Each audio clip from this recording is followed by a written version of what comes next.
Handle your high with Daddy Yoshi. All right, welcome to the show, man. I haven't talked to you for a while, man. Yes, thank you so much for having me. It's been a minute since I've seen you and talked to you. So. I know. I think every time I see you, man, you're changing your do, you're changing your look. Actually, I think the last time I saw you, you were telling me about you had some hip replacement surgery. It was a couple years ago. You were training for the Olympia, and I didn't realize you had been training through all this pain. And, Yeah. And you were talking about there was some innovative new surgery, so it wasn't that invasive, but you still had to have some kind of surgery. Oh yeah, it was still a full hip replacement, okay. But they've come a long way. So yeah, in 2000 and gosh, it was the end of. It was right around Christmas, I remember, because I was on an emergency list to get the hip. It was that bad, and somebody canceled their hip surgery right before Christmas. So I remember I was driving in the car with Heather, my fiance, and I was like, oh my gosh, dude, I just got the call. Like, let's go. I'm getting surgery on Monday. You know, so it was right. Whoops. She literally took care of me for like 2.5, 3 weeks. Oh, because you know, the major surgery like that, you're down and out, and I had a lot of problems with the opiates that I was on, just giving me really bad side effects and stuff like that. But yeah, I mean, to get to it, it was my hip had been deteriorating for years from the car accident that I was in. I'd already had 2 major hip surgeries throughout my career, like during my career. But yeah, man, I basically I lived in Hollywood at the time, and they told me I had really bad pain in my groin. I was hiking, running in Canyon. Right. Oh wow. Okay. And I had pain in my groin, I thought, and I was like, oh man, I must have done something to my groin because I pulled it playing basketball when I was younger, and then I kept getting worse, like a knife stabbing me every step of every day, every workout, so what was going on? Was the connective tissue wearing down or something? Oh, you there? Was it what was going on? I'll put it this way: when I got the surgery. Go ahead. Can you hear me? Yeah, now I can. Yeah, so, I mean, basically the hip started from a car accident. So it wasn't like just normal wear and tear. I almost got killed in a car accident. We were doing 85 miles an hour. I was involved in a 3.5. We rolled the truck 3.5 times, and I wasn't wearing a seatbelt. Oh, so I'm lucky that... Did it save your life? Well, I mean, it's kind of weird because normally the seatbelt is what keeps you in the vehicle. And because if you get ejected doing 85, chances are you're a goner, you know, especially with where we were at. We're in Arizona. It was rocks and the edge of a cliff and oh my God, and stuff like that. Yeah. So I stayed inside the vehicle and just got bounced around like a tin can. I almost died. Obviously I got life. I couldn't, you know, it was crazy. I got life flighted. They shut down the highway. They took them hours to get me off the side of this mountain because we like went off the road and ended up rolling this truck up a mountain, like up this little mountain. So, oh my God. I just remember being like naked. They cut all my clothes off and it was freezing. And there was like 8 people. It took like 8 people to get me off on the stretcher off the side of this mountain or whatever. Like, and I started thinking, man, could throw a blanket over me, please? I wasn't at my best, and I'll just leave it at that. It was cold out, but they life flighted me. They saved my life. I had a major hip surgery. A couple years went by. I had to have another one to take all the hardware out, and then that's when and then after that I really got into bodybuilding and men's physique and fitness modeling, and I've done 2-a-days. Most of my career, I'd say I've done a lot of 2-a-days. So I basically just destroyed it. And what happened was I was living in Hollywood, like I said, and it started to hurt real bad. And I went to the first doctor, and they were just like, listen, you got the hip of an 80-year-old man. You've got arthritis. It's like a blizzard in here. And I was like, that's what arthritis feels like? Like, dude, oh, I know, man. Because, like, you know, when you grow up, my parents are in their 70s now. And you know, and then I got arthritis. I was thinking, yeah, whatever, you know. And then I got arthritis, and I was like, dude, this is horrible to have this and live with this. So I went to 2 other doctors because I didn't want to hear it, and they all said the same thing. They're like, dude, you need a hip replacement now. Okay, and this is at like the peak of my career. This is like 2013, 14, 15, and I'm winning shows and covers are coming, and I got all these sponsors. I must have had like 5 or 6 all paid sponsorships. And I just remember thinking, what am I going to do? I can't tell nobody. I can't tell my sponsors this. They'll drop me. I'm going to lose everything I've worked for. So basically, knowing I needed a hip already, I just kept getting a shot up. I kept getting a shot up. I kept getting a shot up. And when I went to get the surgery, when I got out of surgery, they said, how did you walk in here? You know, the next day, like, how did you walk in here? I said, yeah, but I was laughing because I said, walk in here. I said, I just did hack squats on Tuesday. Well, you know, and they're like, I remember you telling me, we were backstage at Olympia. It was after the hip surgery. You were telling me some of the story, and you were saying, most people don't know that. You said, I was doing my cardio every day, prepping for these shows, and I'm like in tears. Like, I'm in so much pain. I'm literally in tears. I'm like, so I've actually told that story to clients of mine. I said, hey man, I said, look, because they'll bitch about doing cardio. I'm like, hey man, I got a friend. I said, I said, don't tell me your tough story here because he goes, I don't take care how hard you think this is. This motherfucker did it on a bad right. So right.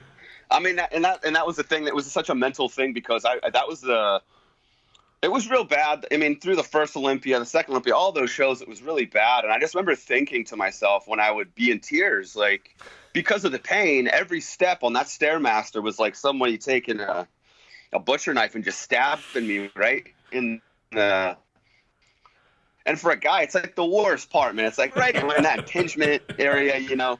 And I just remember thinking to myself at the time, because I remember Jeremy, you know, Buendia he's still young. He's only like 30 now. But back then he was only like 25, 23. And I just remember thinking, I'm here crying with every step, giving everything I got, literally crawling out of the gym twice a day in tears. And I just pictured Jeremy, young, no injuries, just So I knew I had to, like, you just got to grit and get through it, you know. And then, like, now when I go back and I listen to, like, some of Greg Plitt's motivational stuff, you know, it's kind of like I shut my mouth because if you got people complaining about doing cardio that are healthy, and I'm complaining because I got a bad hip. What about the guy who lost his leg? Right. You know what I mean? So it's like, it really shows you how lucky and grateful you are. And you know, when injuries happen, nobody understands injuries, I swear, until it happens to them. Then all of a sudden it's like, oh my gosh, what am I going to do? How'd you get through this? But before that, nobody gives a shit. Oh, you got a new hip. Oh, that's great. Whatever. You know. And then they tear their bicep and they're like, oh my gosh, what? You know. It's like, well, yeah, man. It's not easy, and it's all up here, man. It was going through the rehab. You know, losing so much weight, not being able. And they told me after the surgery, they're like, you can go right back to training. And I said, you know what? I have been training for 20 years. My body needs to heal. And if I keep going to the gym, I'm taking stuff that could be healing my hip and I'm putting it through my body. You know what I mean? So I took like 3 weeks off completely. Heather took care of me. And I had a lot of problems with opiates, man. She had this calendar of how, you know, what I got to take, when I got to take it, this time of day. I mean, there were so many different things. And what happened was I started getting really sick. I started throwing up all the time. I started getting these hiccups. Where you can't breathe. You're just hiccuping and you can't take a breath in. And what happened to me, I woke up one morning, it's 3 a.m. Heather's on the phone in the bathroom, and I'm thinking, yo, that ain't Jake from State Farm. Who are you talking to? Well, she was on the phone with, I don't know how she got a hold of him. She was on the phone with my doctor, Dr. Jimmy Chow, at like 3 a.m. and she was like, he keeps stopped breathing in his sleep because of these opiates, like the hiccuping. He's stopping breathing in his sleep. So that's where I was like, all right, I'm done. So I literally straight up did what you're not supposed to do. I quit the opiates. I just quit the opiates straight up, all of them. And I called this is before Arizona had medicinal marijuana, right? Okay. I call my buddy up and I call my boy and I'm like, yo, send your guy over here. Like, so basically what I need some pain. So what I did was I smoked a joint in the morning, I smoked a joint in the afternoon, and I smoked a joint at night. And depending on what time of day, I would, change the strain, mostly indica at that time because I'm just trying to rest and recover. But when I went into the doctor, this is a world-renowned surgeon. He came up with this procedure called SuperPath, okay? And when I went in there to see him, he said, how's it going with the opiates and all that? And I said, listen, I quit the opiates. And he looked at me like, yo, you can't do that. How are you doing this? How's the pain? And I just leaned over and I said, listen, I'm smoking a big cone, those big cones, you know. Oh, I said, I'm smoking a joint. I'm smoking one in the morning. I'm smoking one in the afternoon. I'm smoking one in the evening. And this is what he said to me. This is a world-renowned surgeon. He came into me and he said, listen, I can't get you a card because I'm heavily monitored by the DEA because I work with NBA, NFL, MLB. He does all pro athletes, this guy. He's amazing. But he said, listen, he said, what you're doing is the best thing you could be doing. He said, there are no side effects. If it's helping with the pain, you just keep doing what you're doing. And this is what's crazy to me. This is and he knew what was up, but the lack of education. There was a doctor from Hong Kong and a doctor from Australia in the room. These during their interns, residency, or, you know, and they looked at me and they said, well, won't you get lung cancer? And I'm just like, you guys are supposed to be like the best of the best doctors in the West, and you think that marijuana is going to give me cancer? It might cure my cancer if I had it, but it ain't going to give me cancer. That's where I really realized the lack of education, yes. the lack of understanding, the stigma that still comes with that. But that's what he told me straight up. And, you know, I remember before I got the hip, I was making calls to a lot of people I know, a lot of physical therapists, a lot of people that we both know in our fitness community. And I'm saying, like, I got to get a hip. Who do I go to? I don't even know what to do, you know? And I think at the time I didn't even have insurance yet, you know? We're looking at $100,000 surgery. Yeah.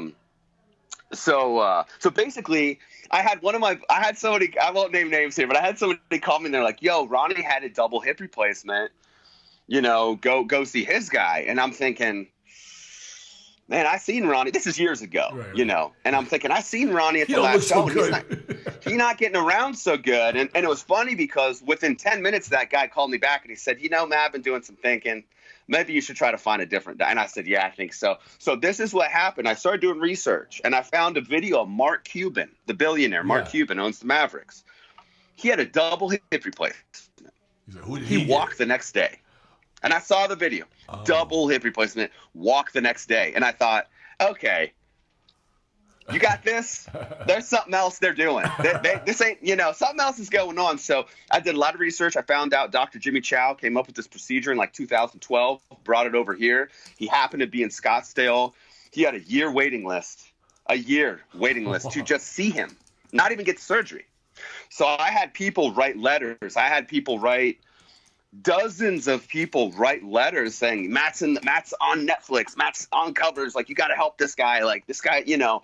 It really meant a lot to me because it expedited the process very quickly. He got me in, they put me on this emergency list, and a few months later, you know, I had it, and I did really luck out. And that was the thing with it was, you know, it's called a super path hip replacement. Super path, So I advise anybody, if you need one, if your parents need one, if you know anybody that needs one, do not go get the old traditional way. They're going to cut you open.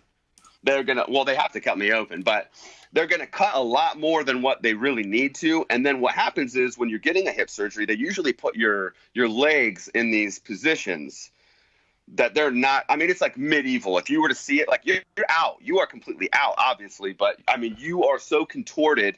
That's what takes so long for everything to heal and all the cutting. So with the super path, it's much better because they do a cut, but it's like a special cut. They broach it. It's a much more expensive surgery. It's a much more technical surgery. I've watched before I had it done. I watched this little animation of how they do it. And it was so freaking complicated. I was like, man, I'm glad my guy knows what he's doing, because this is like, so, and basically what they do is, like, normally they just take a hip and they're like, all right, you know, Tad is this age, he's this height, he's this weight, here's your hip. They throw it in you. They don't do that because this is made for basically high level athletes that want to continue their career at a level that was the same, if not better.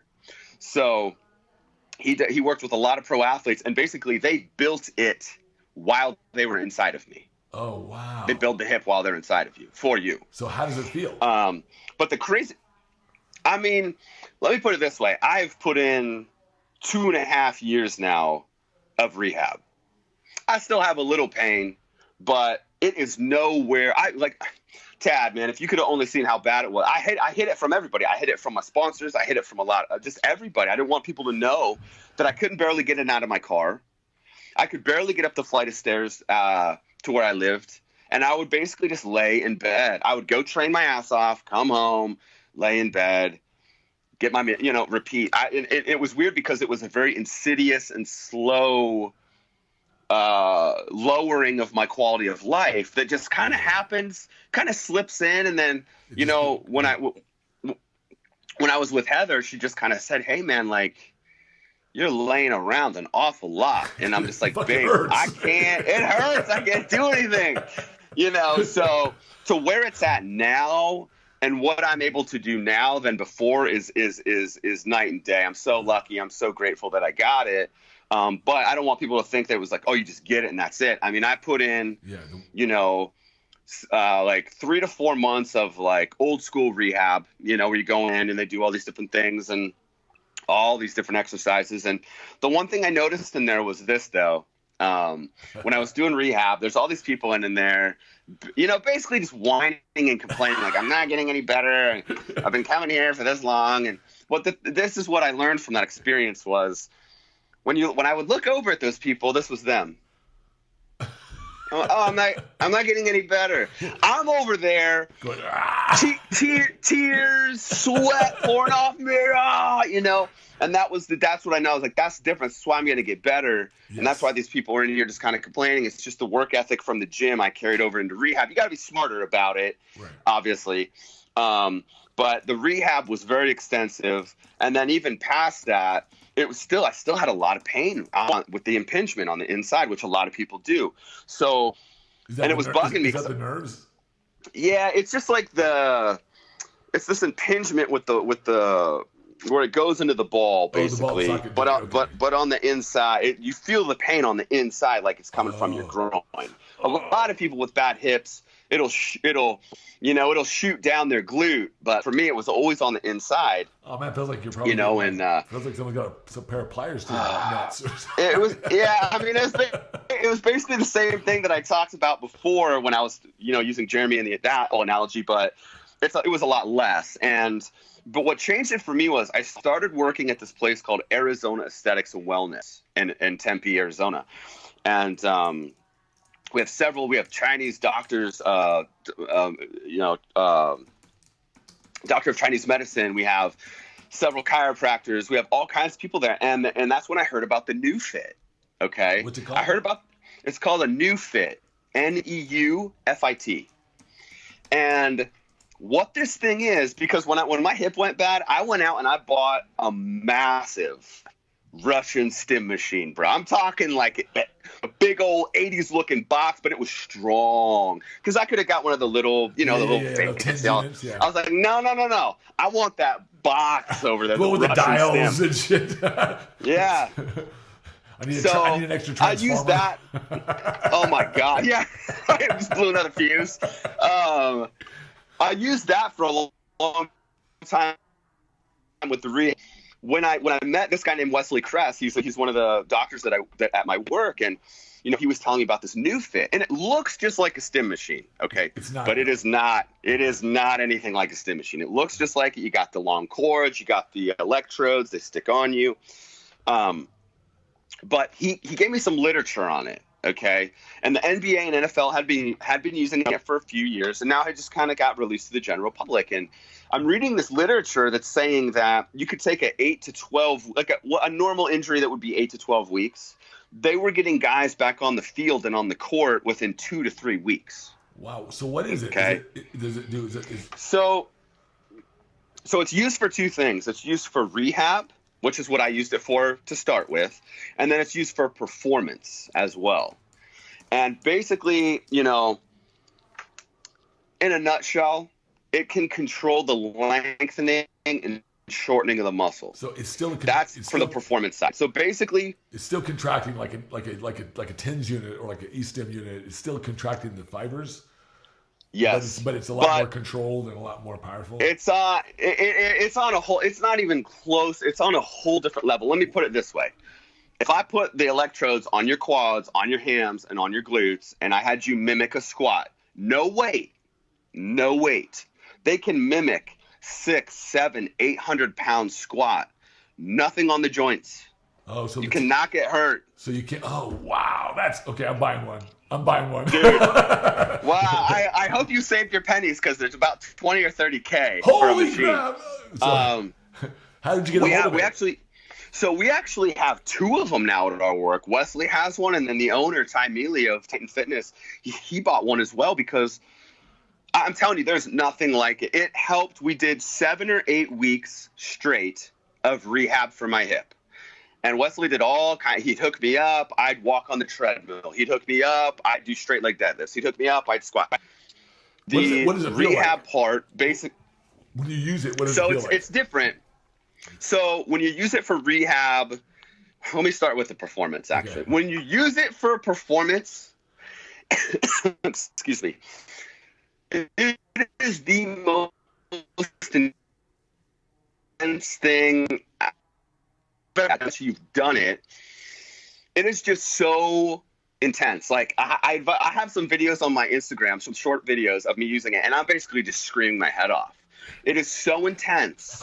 It will pretzel any man. It will pretzel any man on any body part. And that's what I love about the machine is I love a challenge, man. I love pushing myself. And when you have something that you cannot beat, but you go in there every time and you try to beat it, boy, you get the most out of it. And so performance, it's just intense. And he can control the lengthening and the shortening of the muscle. So like he could literally have you do a straight leg deadlift, hit the machine, and you're gonna come up. Okay, wow. No matter how hard you got to stay down, you're gonna come up. But for the rehab part of it, to put this very simple, let's say that you have a shoulder injury. Okay, now what happens is your muscles start firing differently to protect the shoulder. Other muscles start to take common stuff here. Now let's say you go and you get the shoulder fixed. You go in, you get surgery, you get it fixed. Okay, great. Shoulder's good. Everything surrounding it is still trying to protect it. It does not know. Right. So basically what it does is it rewires the way your muscles fire. So it's getting your muscles to fire off the way they're supposed to fire off. Yes. So for me, this is a good example for my hip. We would do a session. It would be pretty sore for a couple days. I would then go to the gym to hit my leg workout, okay? All that I'm thinking about is form. That's it, okay? And let's say I'm doing straight leg deadlifts. I do a set, it feels good. I do another set. Towards the end of the set, I start to have that impingement pain again. You immediately stop the workout because if you continue to do it, you're going to reprogram it the old way again. Right. So it'd be like I go in, I get maybe through 30 minutes, it starts to hurt. I'm done. I'll move on to something else. I'm not done, but I'm just not going to do any more legs, right?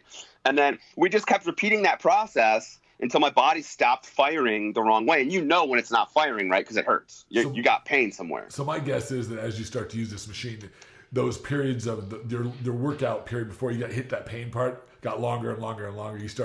Your muscles started firing off better and better and better as the more you used it. So right. Yeah. Awesome. Yes. So now I mainly just use it for performance, and it's been one of the biggest keys to really bringing up my legs because I'm telling you, Tad, you go get this done. I know there's places every state has them now.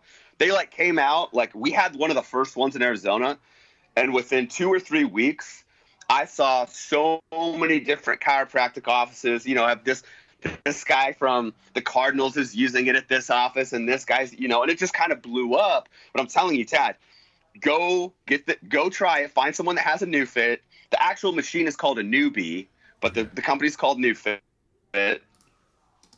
And try it, dude. Do a leg session with it, and I'm telling you right now, your legs will be sore and swollen and pumped 5, 6, 7 days, man. Oh, 5, wow. 6, 7 days. Nothing like it. So it's been a really big tool because I tell people, listen, I've been through a lot of rehab. I've been through 17 years of rehab for this hip total. And I've tried everything. I've done prolotherapy. They were sticking needles. They were sticking needles this long up in my hip from every angle. And some angles weren't so kind, if you know what I'm saying. So, But I'm telling people there is, for rehab or performance, there's nothing like it, man. I don't get paid to say any of this stuff. It's just when something works, and I know there's people suffering, dude, go try this. It's worth it. Spend the money. You will get better with this machine. So that's awesome. Well, I'm so glad. This is the great thing about today, in this day and age, with all the new technologies. There's so much cool stuff. There's so much, and I think it's too. It makes me wish that I kind of started bodybuilding now. I tell even I'm very thankful for where I'm at and what I've done in my career, but but there's so much more, and I'm so glad to be able to be. There is.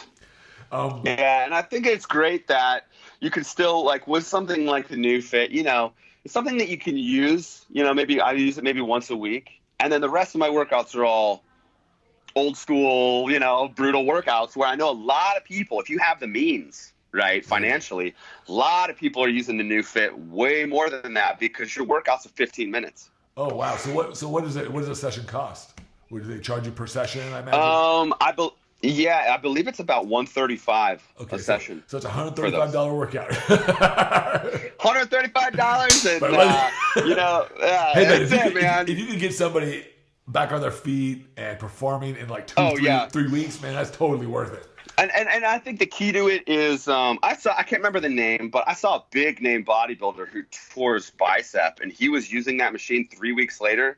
I couldn't believe it. They already had him on a machine curling his bicep. I was like, it's been 3 weeks. That machine is incredible. It's incredible. So who developed the machine? The company? Did this company Newbie or New Fit? So NEUFIT is the company. The actual machine is called a Newbie. And to be honest with you, I'm not sure the guy behind it. I'm very grateful that somebody came out with it. I'm sure they're making a nice little profit at 20 or 30K a machine. Oh my God. But I didn't realize it. Maybe they'll come out with a more condensed version. Maybe. Well, you know how it is with technology. As time goes on, everything becomes cheaper. I mean, look at TV. Look at everything. So yeah. It's kind of funny. I had another show a while back on Kratom, and I'm gonna probably have the guy back on my show. Oh yeah. I'm gonna have him back. He has a new line of like wellness teas that have some of Kratom in it, some of don't, or as you're supposed to pronounce it in Thailand, Kratom. It's Kratom. It's my girlfriend's half Thai, so she always corrects me. Okay. I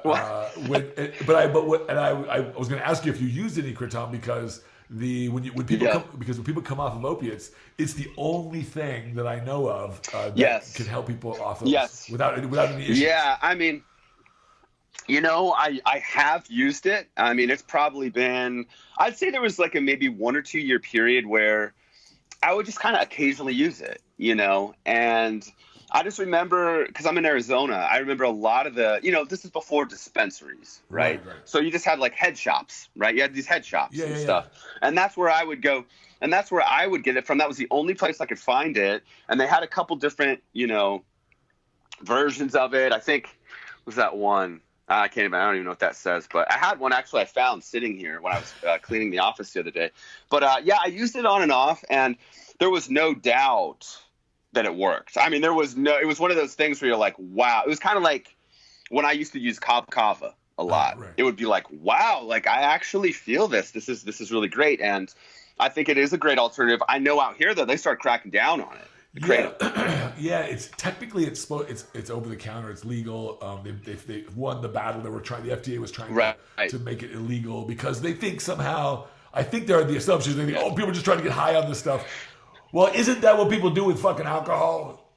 Yeah, I mean, and that's the thing. Like, with like, the Kratom, I don't like when people get holy and shit or get too high on themselves with this stuff. Sure. Like, if you want to get, I don't have a problem with it. If people want to use it forever, but trying to legislate more like moral behavior is, in my mind, just ludicrous. But I think it's just what you just. I think it's wonderful too. I think it's a great natural alternative, and that's the thing. Like I said, I haven't used it in a couple of years, and during that time period is when I noticed, like, I'd go into the place and be like, "Yo, we don't have it now," or "We're not going to get it for a while. We don't really know what's going on with it." And I'm just thinking, of course, the one thing that's natural that helps me, I'm they don't want me to use. I'm gonna hook you know, up, I'm gonna hook you up with my people over there. He actually has, I think his office is there in Southern California. Okay. It's called Earth Brew. He has some sick new line of products. It's really cool, but he's got really high quality kratom in it, and he also puts other cool stuff like in the new Earth Brew stuff. He's got like brain cognitive stuff like lion's mane, which is a type of mushroom.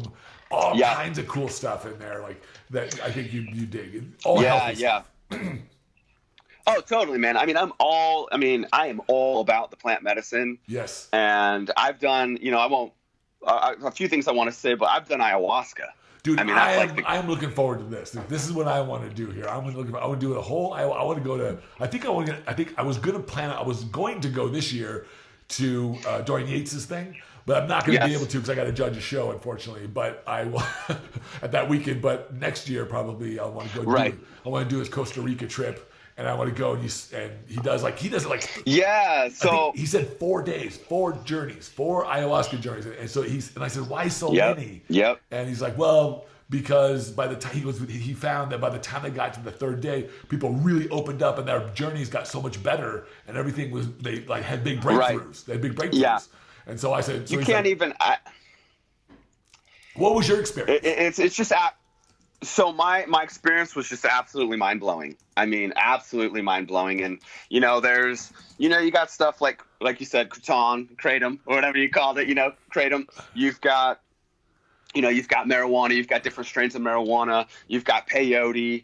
Obviously DMT is what's in the ayahuasca and the heavier. I don't really like to call them hallucinating because you're not hallucinating. You're just opening your consciousness up to what your human physical eyes can't see. We live in a multi-dimensional world. Absolutely. Yes, absolutely. And that's one of the things. That's one of the things that the ayahuasca, really. I'll just start from the beginning because you're going to want to hear this one, man. So I was living in LA. We had shot The Perfect Physique, right? And I came back from that, and that was a pretty high ride, being able to shoot that documentary, and being able to spend a lot of time with Greg Plitt, being able to spend time with David Morn and TJ Hoban. I came off such a high from that, and those 3 specific guys I really connected with, and I was like, man, then they kind of took me under their wing. I was kind of older than everybody else, but they were a little bit older than me, so I was kind of right in the middle. And don't say older, say mature. Say wiser. There you go. So what happened was I get back to LA, and I'm not feeling well, Tad. I'm getting suicidal, man. Oh, really? I'm super mega depressed. And I can feel myself every day getting lower. And this is, my story. This isn't the first time that had happened to me in my life. I tried to commit suicide at 20, and it didn't work. I woke up 3 days later. You and I have very still similar, alive. You and I have very similar paths and very similar mindsets because I totally get where you're coming from. I was just telling my brother, I have an identical twin brother, and we were talking yesterday. I was at the airport flying back from DR judging the show, and he was like, man, your life is always so up and down, Tad. Sometimes he feels it is because he's very like. He's a professor. He's a college professor. He's going to be a dean. He's kind of got this linear path in his life, and I'm like this, bang, bang, bang, bang, bang. I'm like, I like the ride, man. I like to go to the high highs, man. The only way you can feel these high highs is if you hit some lows, probably. It's very true. It's very true. I believe that there are certain people, and you can call it whatever you want. Doctors can call it whatever they want. It doesn't really matter to me because I don't really believe in Western medicine. Maybe like if you got to have surgery or fix my leg, but when it comes to like inner healing, no, you got to do it. We went backwards thousands of years. Basically, I think we replaced some of the ancient knowledge, some of the things that really were very helpful with Western medicine, which has its place. It has its place for certain things. It does have it. When I'm in a car accident, please send the ambulance. Yeah. I can't meditate my way through that shit. Yeah. I was like, somebody come over and starts doing Reiki on you, right? But I believe in that kind of stuff. It's just it's all inner healing, and it's all there's a time and a place. Yes. But for me, I was very suicidal. I knew it was coming. Like you just kind of feel it come on like a warm blanket, and it kind of just takes you away. And I was just thinking.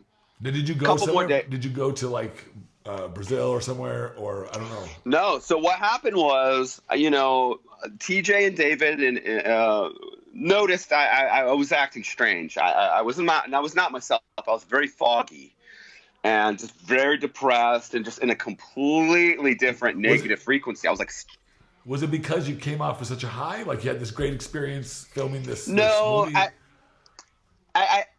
movie? No, because usually when those things happen, like I ride that high and it turns into other ideas or projects. Me too. Right? Yeah.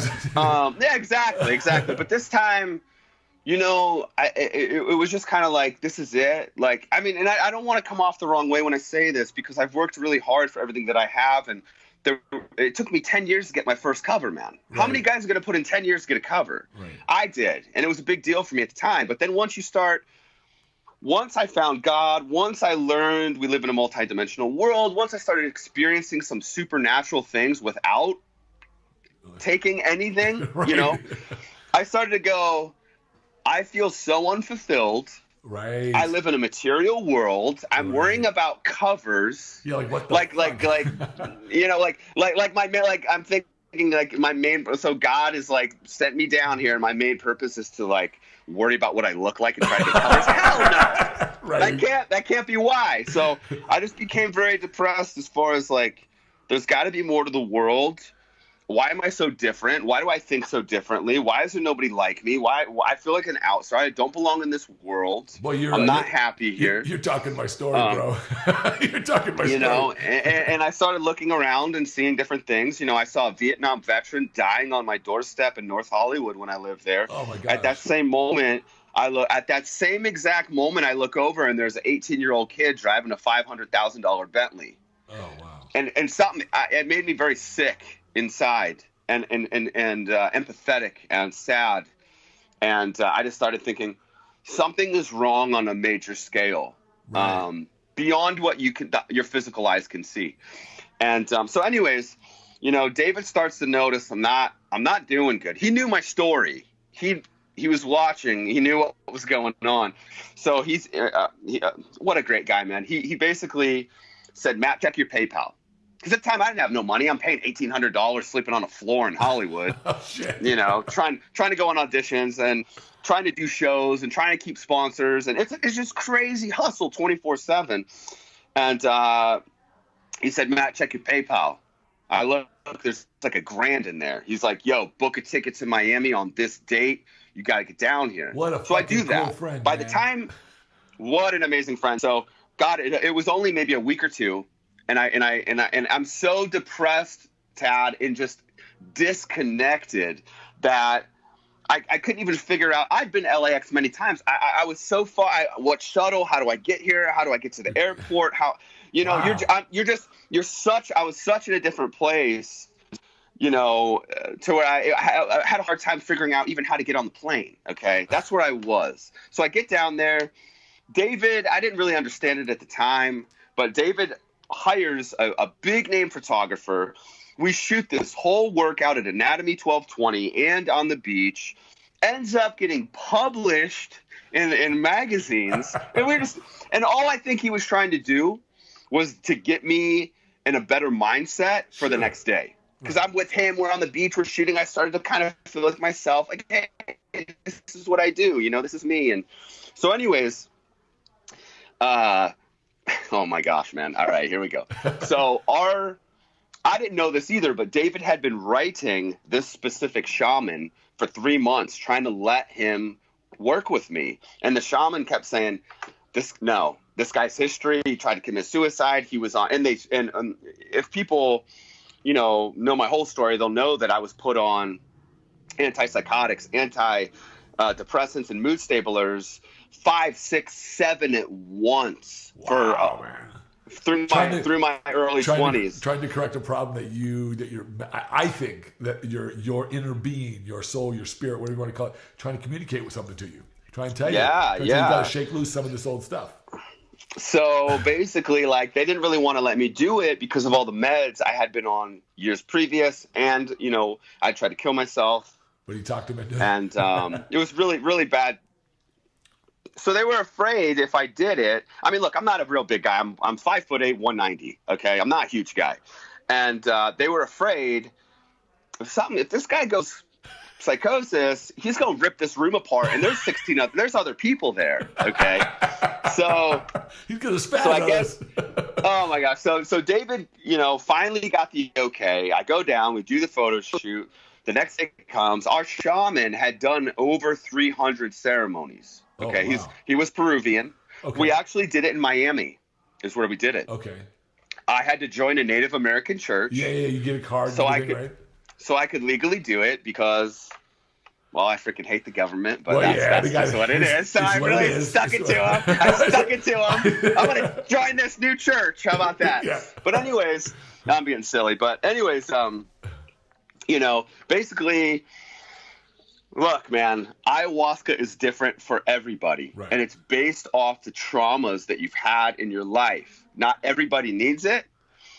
And everybody reacts differently. Okay, I had a guy next to me that laughed and smiled for 5 hours. That's Anytime I would come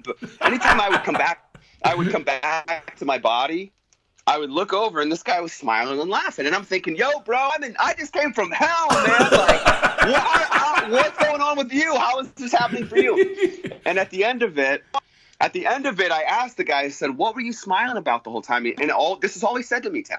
He goes, "I know why Buddha smiles." I love it. That is some profound shit. What does that mean? He wouldn't tell me. You're like, fuck, But, I want that one. You're like, whatever you Oh, give that man, guy, I want that guy. You know what I mean? So, but basically, this is what happened.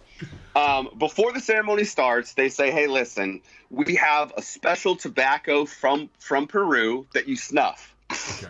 Right? Like old school cowboy type shit here, where you snuff it, your eyes water. And he told us not only my group did it. There was me and David was there, and we had a few other friends that were there in our group.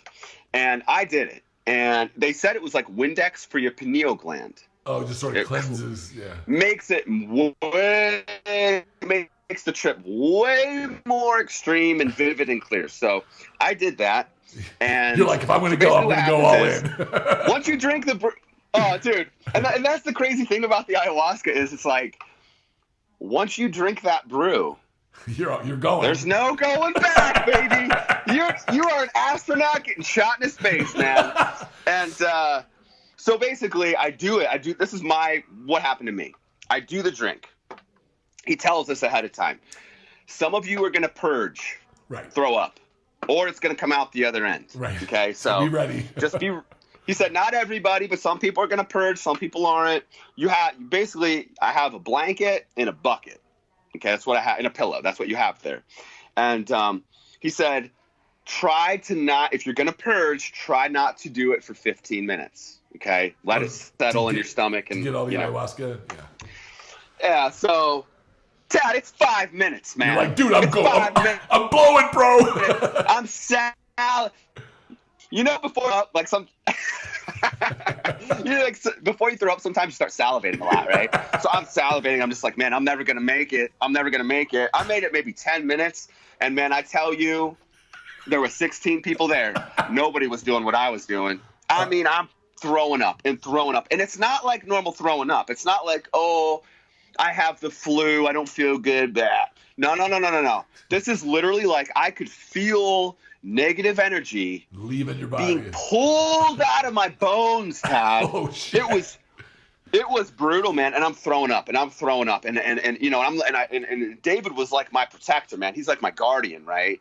He brought me down there. He's a little bit older than me. I look up to him, and we're doing this freaking ayahuasca, and I'm starting to freak out, man. And I look over at him, and he's just calm. I would look at him like this, like, he's just like this. He'd go like this, Matt. He'd go, Matt, shh, it's okay. And I'm throwing up, and then I start like writhing around on the ground in pain. Okay. Oh, wow.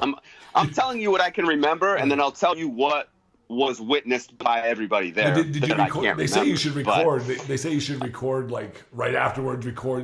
Like video record yourself about your experience and what you get back. because Because we you'll didn't forget, record you'll forget anything. stuff. Yeah, well, we didn't record anything. Oh, okay. And if anything, I would have wanted the actual ceremony to be recorded because what happened to me didn't happen to anybody else there. And what Right. happened was I'm throwing up. I'm in pain. I'm making noises. I'm writhing around. I'm looking over at David. He's like he's calm, like calm down, you know. And all of a sudden, okay, this is what I do not remember, but this was told to me by the shaman, his assistant, and 4 other people. I start to stand up. Okay, you're not supposed to do this. I start to stand up. You're supposed to stay seated? You want to stay seated or lying down. And I start to stand up, and I put my hands up to the sky. And I mean, and they told me, he's going to tear the room apart. Oh, here it comes! Oh, here it comes! But so basically, I look up, and I'm obviously seeing something, okay? Because they're like this face of just terror, looking up at the sky, and my pupils dilate, so my eyes are fully black except for the whites. They're like, dude, your pupils were like this big. And I'm looking up, just shaking, freaking out, and all of a sudden, I take my head straight down to the wooden ground. It's a yoga studio. Right, okay. I knock myself unconscious. Oh, shit. Not supposed to happen, okay? So I wake up. I come to. I got vomit everywhere, bro. Hair, ears, face. It's all over me. I'm just a mess. I'm a mess. And I don't, that's the last thing I was thinking. Yeah, fuck.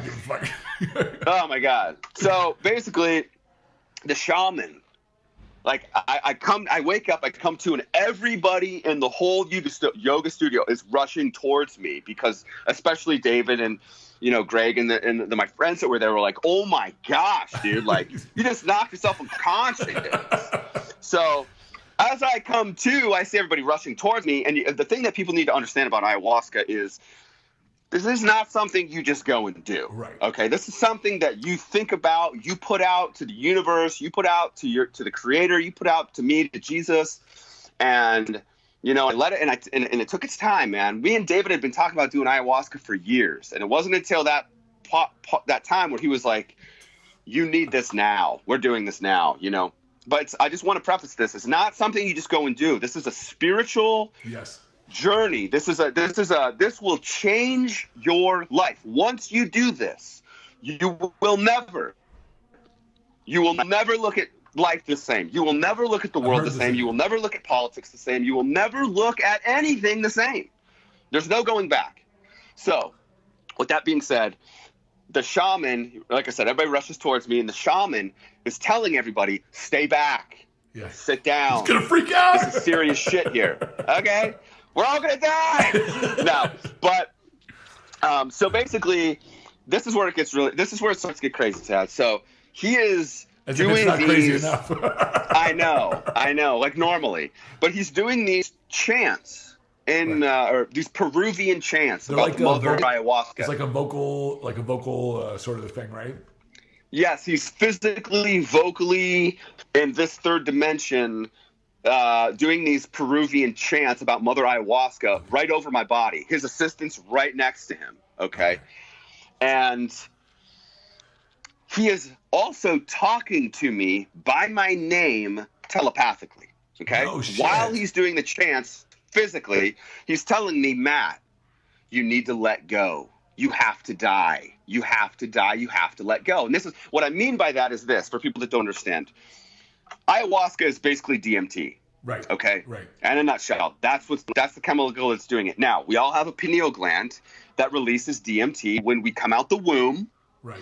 When we dream. Right. And when we die, it floods the brain. So it mimics death. Okay. So finally, he's doing this chants.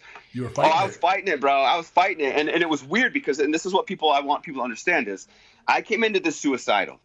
I came into this not giving a shit. I was done. I'm done. I'm done here. I do not care what happens. Okay.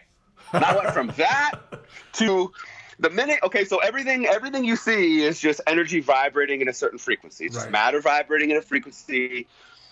That all started just disappearing before my eyes. So I am on the ground trying to grab the wall, trying to grab this wall. You're like thinking, I'm going. No, I don't want to go. I don't want to go. I want to stay right here, right where I'm at. So basically, I'll never forget, I grabbed the shaman by his cloak, and I brought him down to me. And I said, listen, if I let go, if I die, I want to come back. Yeah, can I come back? And he said, I'll see you in a few hours. Now,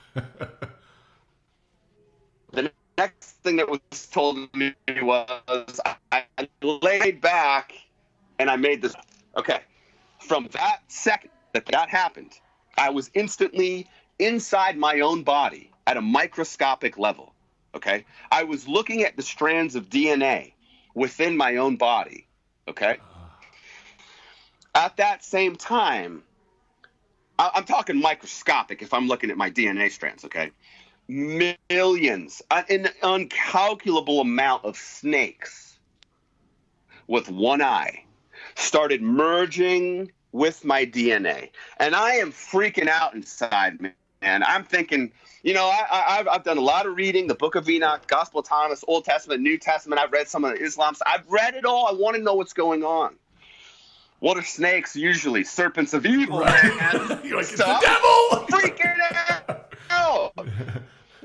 So I'm freaking out. And basically, like I said, these snakes are merging with my DNA. I'm inside my body at a microscopic level. And that's where, for the first time in my life, Tad, besides the new fit machine, right? The first time in my life, I couldn't beat it. I was fighting it with everything I had, Tad. And finally, I let go. It was too strong. And as soon as I let go, I was shot up. I don't know. I was just in a black space very far away. And I felt at home. I felt peace.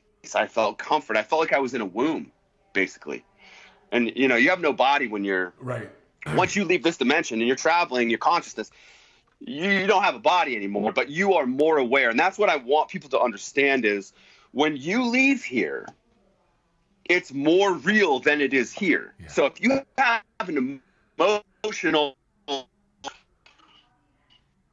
if you are an angry person and you think you're euphoric, you bring positivity and light, bro, look out, you are a star. And that's what happened to me was when I was in that black space, I was looking down Earth and I could see the tip of Florida where I was. And all I saw myself was as this bright star lighting up. It started small, and then it started overtaking the whole state of Florida, and then it just kept right. I was like, oh, my gosh, dude, this is incredible, And the trip was 5 or 6 hours long, and I'm trying to think, it was just incredible. And what I learned by that was, first of all, if you do the DMT or ayahuasca, you learn some things right away. You learn that time does not exist. Right. Time is a man-made bullshit thing that keeps us under stress. That's the main reason for time, in my opinion. It keeps us under stress. Well, it definitely does that. It's a man-made construct. We've constructed. Yeah, it's a way that we try to measure our experience. And if you look at, people like us, I love what I do, Tad. I'm very blessed. I know you love what you do. You're very blessed. We don't have to go to some fucking factory and bust out 12-hour shifts like my dad used to do and stuff like that. But for those kind of people that do, it makes it even worse, bro. Yeah. It's stress. It's time. It's, I gotta pay this. It's this constant stress thing. But when you do the ayahuasca, time does not exist. You realize that we are all connected. Every single human being, I don't care what you believe, I don't care what color you are, I don't care what your sexual orientation, it does not matter. You're all connected. So what I learned by that is, and this is a very hard thing to do as time goes on once you come back, because it's been a couple of years since I did it. But I had this thing when I thought, if there's somebody I don't like and I punch them in the face, it's basically punching myself in the face. Yeah, you heard because we're all connected. Because you're all connected. So I learned that we're all connected. Time does not exist. And I got news for people. Eternity is real. When you do the ayahuasca, you will realize, you just know. It just keeps going. It goes forever. And I tell you, it scared me, Tad. It scared me. Really? My experience was not a pleasant one at the time while I was doing it, okay? Because it is my belief that we live in a multi-dimensional world, and there are many different frequencies that you can reside on, okay?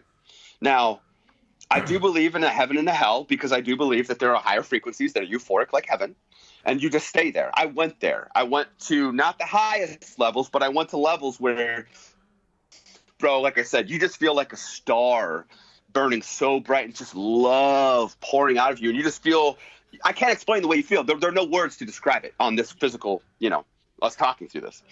But where was I? Sorry, there's so many things I want to say about this. You're talking about what you learned from it. So time doesn't exist. Oh yeah. So with the eternity thing, and that's the other thing that really scared me, Todd. I went to some really great places. Okay. I also went to some really horrific places. And one of the places I went to, I believe, was one of the frequencies of what you would call hell. Now, it was not the lowest level. I believe there are different levels, sure, just like everything else. Where I went, there was a lake, a sea, bro, of people, as far as your eyes could see in every direction, of people gnashing their teeth, writhing in pain, and fire. And it was the scariest shit. I can't even describe it, Tad. It scared the living shit out of me, bro. When the ayahuasca ended, okay, after about 5 or 6 hours, first of all, I noticed I had this massive fucking lump on my head. Like, who beat me up? Like, we took a picture, and I'm like feeling my head. I'm like, you're like, what happened to my head? You know, I didn't remember anything. I was like, what happened? Like, who socked me in the head? That was you, bro. You did it to yourself. I don't know. So, but this was the thing that I noticed about myself was, after it was over, everybody was just on this amazing level of, oh my gosh, life is amazing. Oh my gosh, did you see that tree? It's breathing. Look at the tree. It's breathing. Look at this energy. Everybody was just so happy and positive and just supernatural, like, right? I came out of there and I went straight to David. I said, David, this is a mistake. I don't feel well, man. Something happened to me. Something happened to me while this went down, and I'm afraid things became attached to me, and I brought them back with me, you know. And so me and David went in a room, and he did all these cleansing techniques and stuff like that. And then we left there, and I remember we went home. We went to his place, and Greg was there, and Greg had VIP tickets to some crazy awesome event, and everybody wanted to go. And I just told Dad, I said, listen, man, I can't, bro. Like, I'm different. I was like, I'm different. See, you guys go and do this. You have a great time. I go and do this, and I see freaking demons and shit, right? Like, you know. So it took about 2 or 3 days for your ego to kind of come back and say, hey, my name's Matt. This is where I live. This is who I'm supposed to be, this fitness guy. And it took a couple of days for that to come back around. But what I didn't know was at the end of the trip, when we were in the parking lot, the shaman went to David, and the shaman pointed at me and he said, Matt, the guy you brought with you, he said, he's the only guy here that he really battled his demons. He said, you watch this guy's life take off. I didn't know any of this was said. Oh. I get back to LA. This is a couple days gone by. I get back to LA, bro.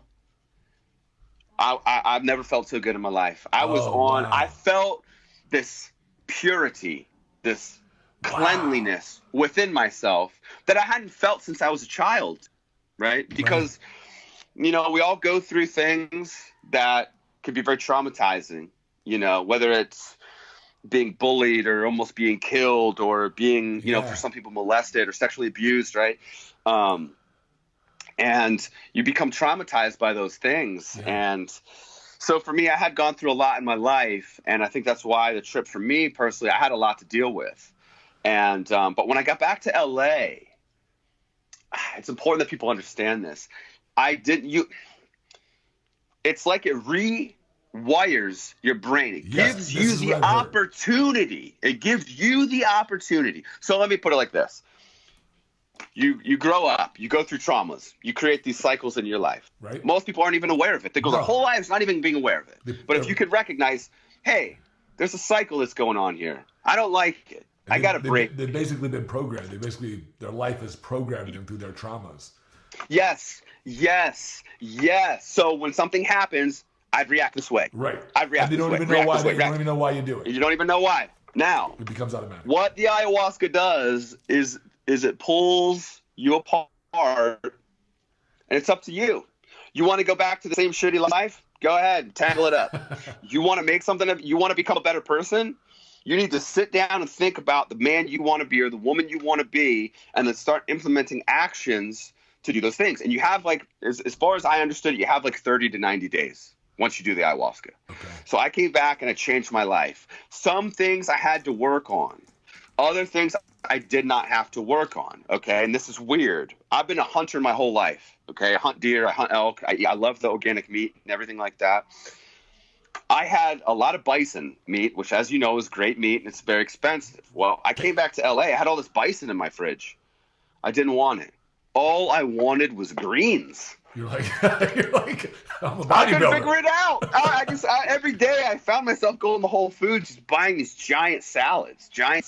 Well, more greens. It's weird you say that because, man, I've been totally feeling this whole thing in the last, and I haven't done any journey or anything, but I've been like, yeah, all I want to do is eat plant stuff. It's like, and now, you know, as time goes on, you know, I still eat. I've definitely cut back from where I used to be. Right. But I do enjoy steak. I do enjoy meat. I do enjoy the venison because I know that it's. I harvested the animal myself. I field dress it myself. I process it myself. I know what's in the meat. I know where it came from. I know it's organic. So when you hunt, do you do like Native American? I always thought it was wonderful that Native Americans give thanks to the animal when they kill it. Yeah. I believe that's a good part of it. You know, it's a very tricky thing because a lot of people don't really understand hunting and conservation. And people have given me, you know, a while back I posted a deer that I shot, and I lost probably 2,000 followers in a day and got a lot of hate mail. And and my response to people was, "Hey, do you eat meat? Oh, you do, but you buy it from the store." You just don't. Okay, well, I you just don't want to take one on my own. I think a lot of people, they don't want to see how it's done. They'll eat it. No, they don't. They don't want to see how it's done. But I can tell you right now, and first of all, I hunt with a recurve bow. Okay, it is the hardest way to legally hunt that you're allowed in Arizona.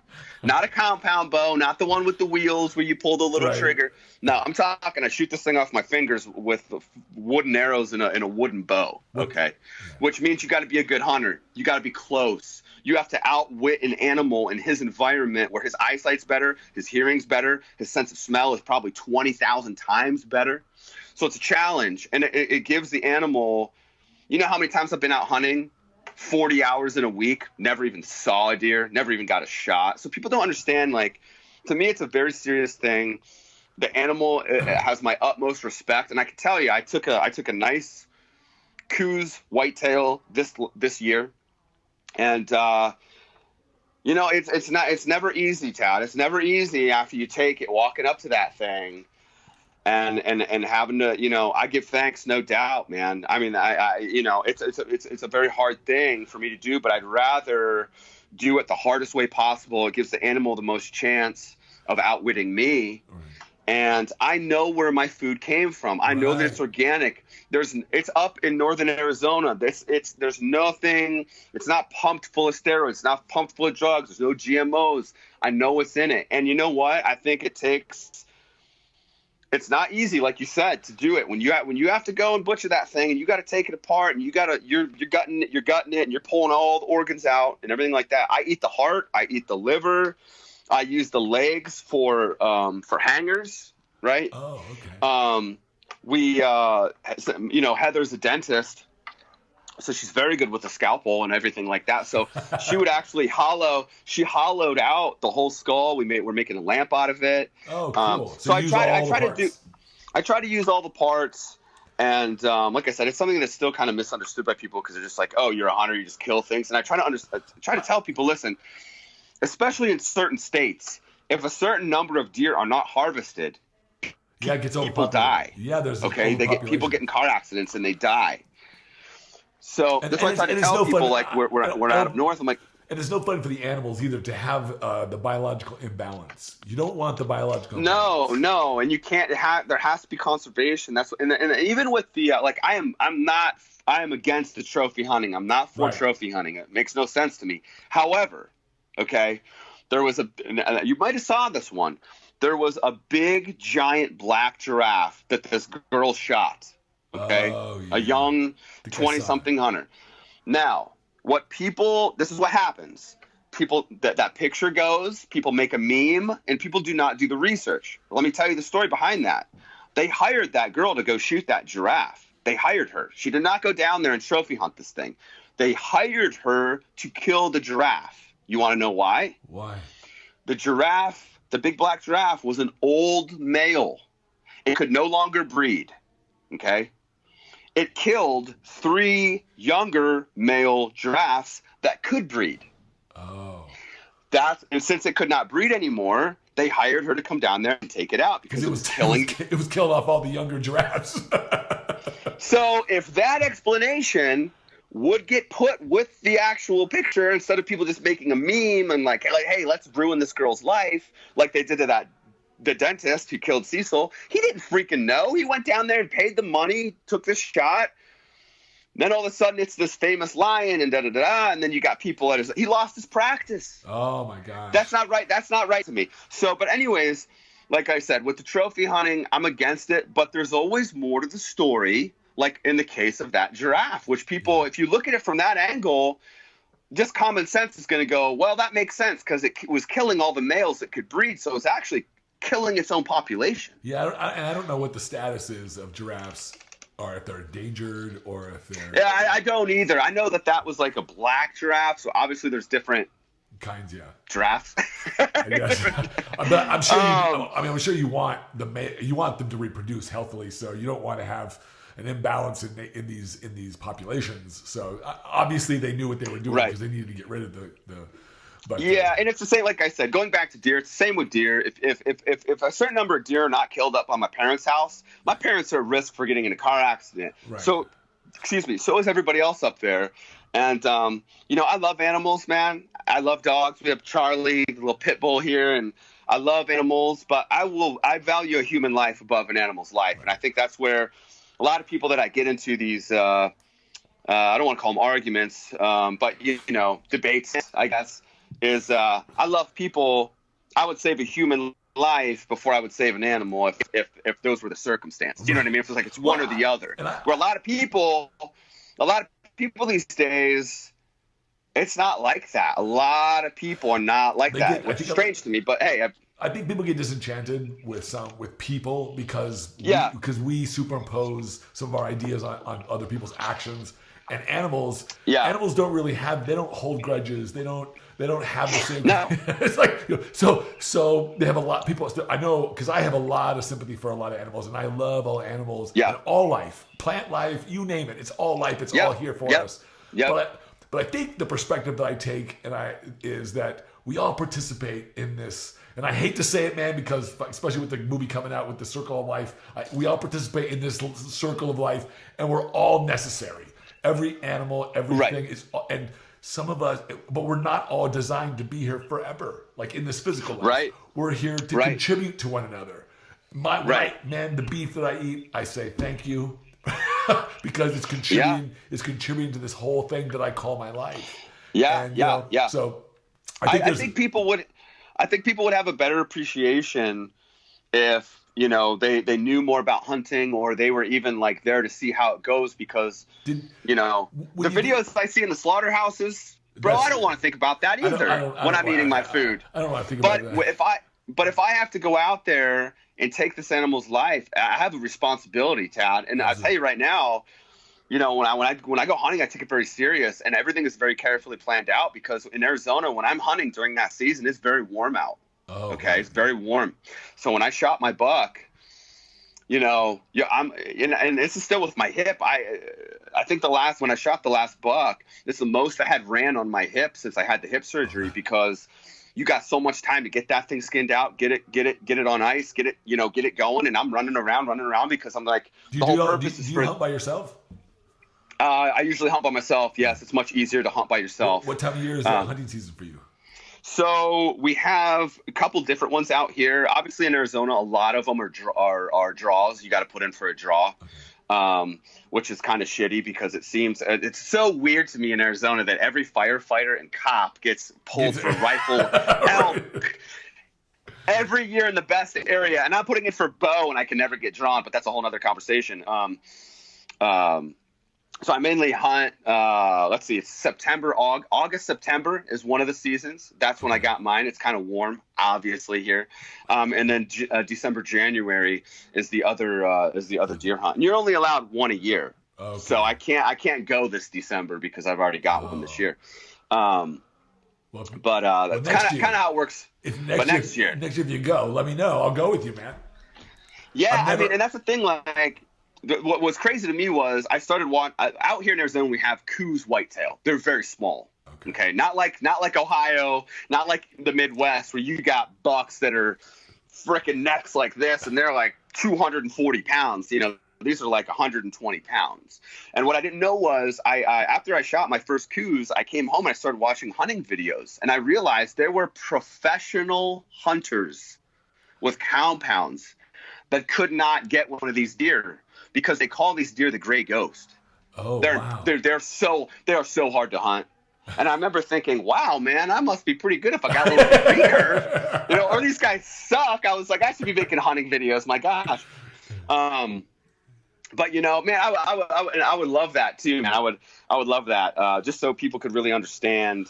Yeah, maybe we what can goes do it. into it. Maybe we can do a video as well. I've never hunted. Oh, yeah. I've never hunted, Yeah. but I've always, if I were to go hunt, I would want to hunt with somebody like yourself who has respect for nature, who has respect for the animal, and who's on a spiritual level like I am, that wants to. That, you know, I'm not here to take anything from anybody else. I'm here to contribute. Right. You know. Yeah, I'm a conduit. And even like this last hunting trip, I came home. I had a lot of conversations with Heather. I was kind of struggling with it because I thought, you know, I want to eat, and I want to eat good, and I want to eat organic meat. And if I go to the store, it's going to be like $30 a pound. You know what I mean? But I was struggling with, at the same time, who am I to take this animal's life? Right. Who am I to do that? And it's something that I think about a lot, and I'm sure I'll be going hunting again. But it just made me mature even more as a hunter, because you got to understand, out here in Arizona, the terrain's much different than back east. And back east, you can get close shots because it's real thick foliage, and out here it's wide open. So what happens out here is, what gives hunting a bad name is you have guys drinking, driving around in the back of trucks with their compounds, slinging arrows 100 yards. And that's not good for anybody, man. That sounds dangerous. That's how you wound an animal. And the whole point to when I hunt, I don't shoot. I don't like using a gun.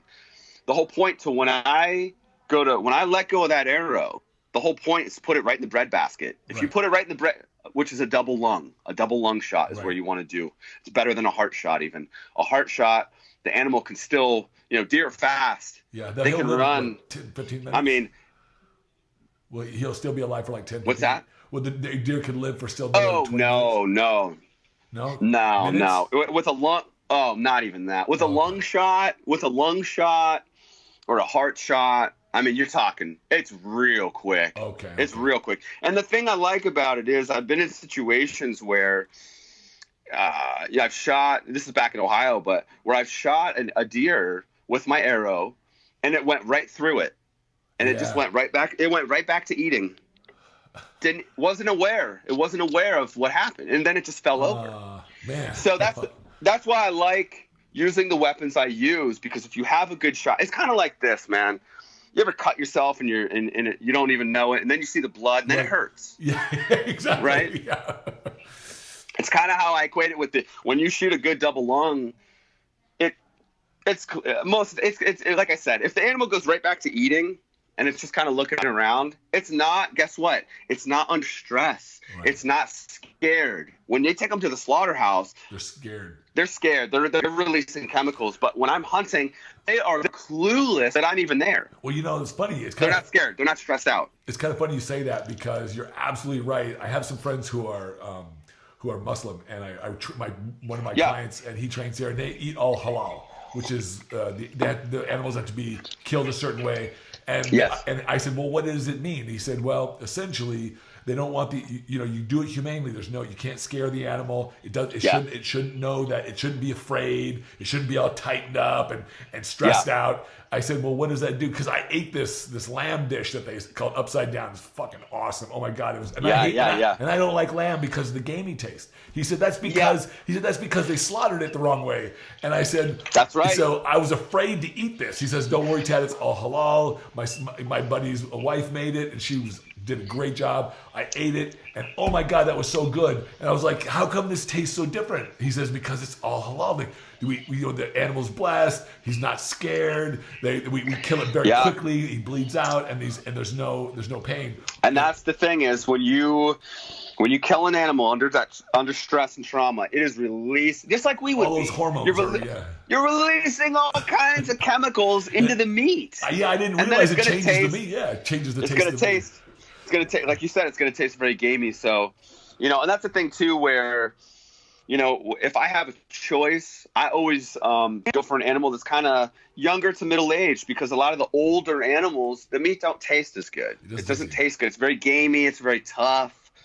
You know what I mean? So, but anyways, that's what I do. That's how I like to do it. I wish that people would understand, because I love animals, man. And people they're like, how could you love animals and kill it? I'm just like, first of all, it's not the easiest thing for me to do, but it is a very spiritual thing, Tad. When you're sitting in the woods hour after hour after hour after hour and you can't move, what is that? It's a form of meditation. Absolutely. What it is. Absolutely. And I remember this. I'll just say this real quick. When I was younger, I read this book about how to create a sixth sense.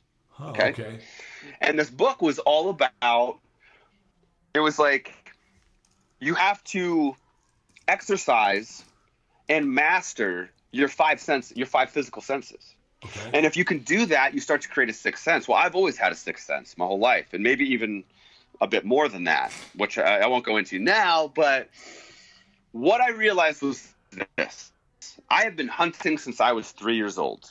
When I was young, I'd go sit with my dad. Okay. When I was 9, I started hunting on my own. Okay. I've been doing this my whole life. Now, when you're hunting, you're not moving. No.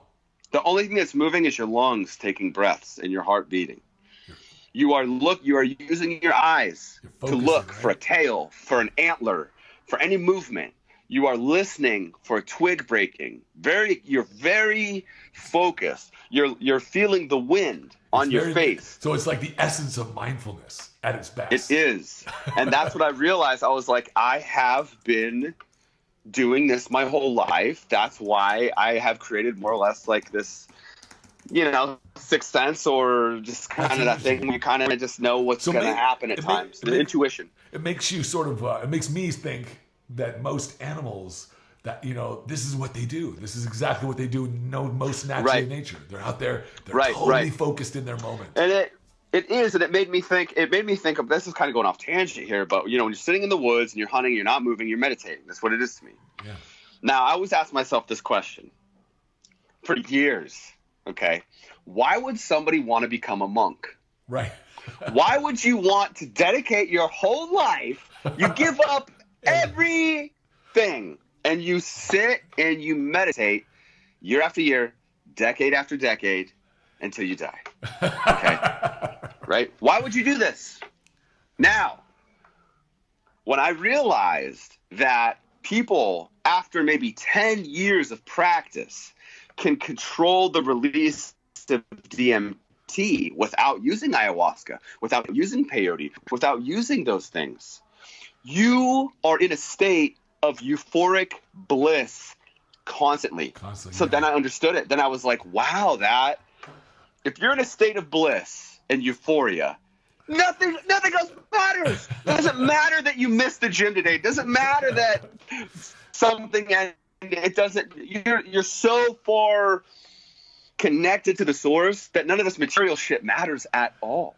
You know what I mean? So. Oh man, that's I actually probably the last 2 years, specifically more powerfully this year, I find myself being able to put myself into really calm and euphoric states if I sit and I focus hard enough. So like a good example is yesterday. I do it when I'm stressed. So like yesterday, I'm coming back from Dominican Republic, and I judged Victor Martinez and John De La Rosa's show out there, which was great. It was a wonderful trip. But there was a lot of problems with the trip because it was so fast notice. But and I know that Victor's like, I think he made a kind of joke that, I like Tad because nothing fucking bothers him. I was like, well, I'm flying back home, and I didn't realize because we had to book it. He had to book it fast.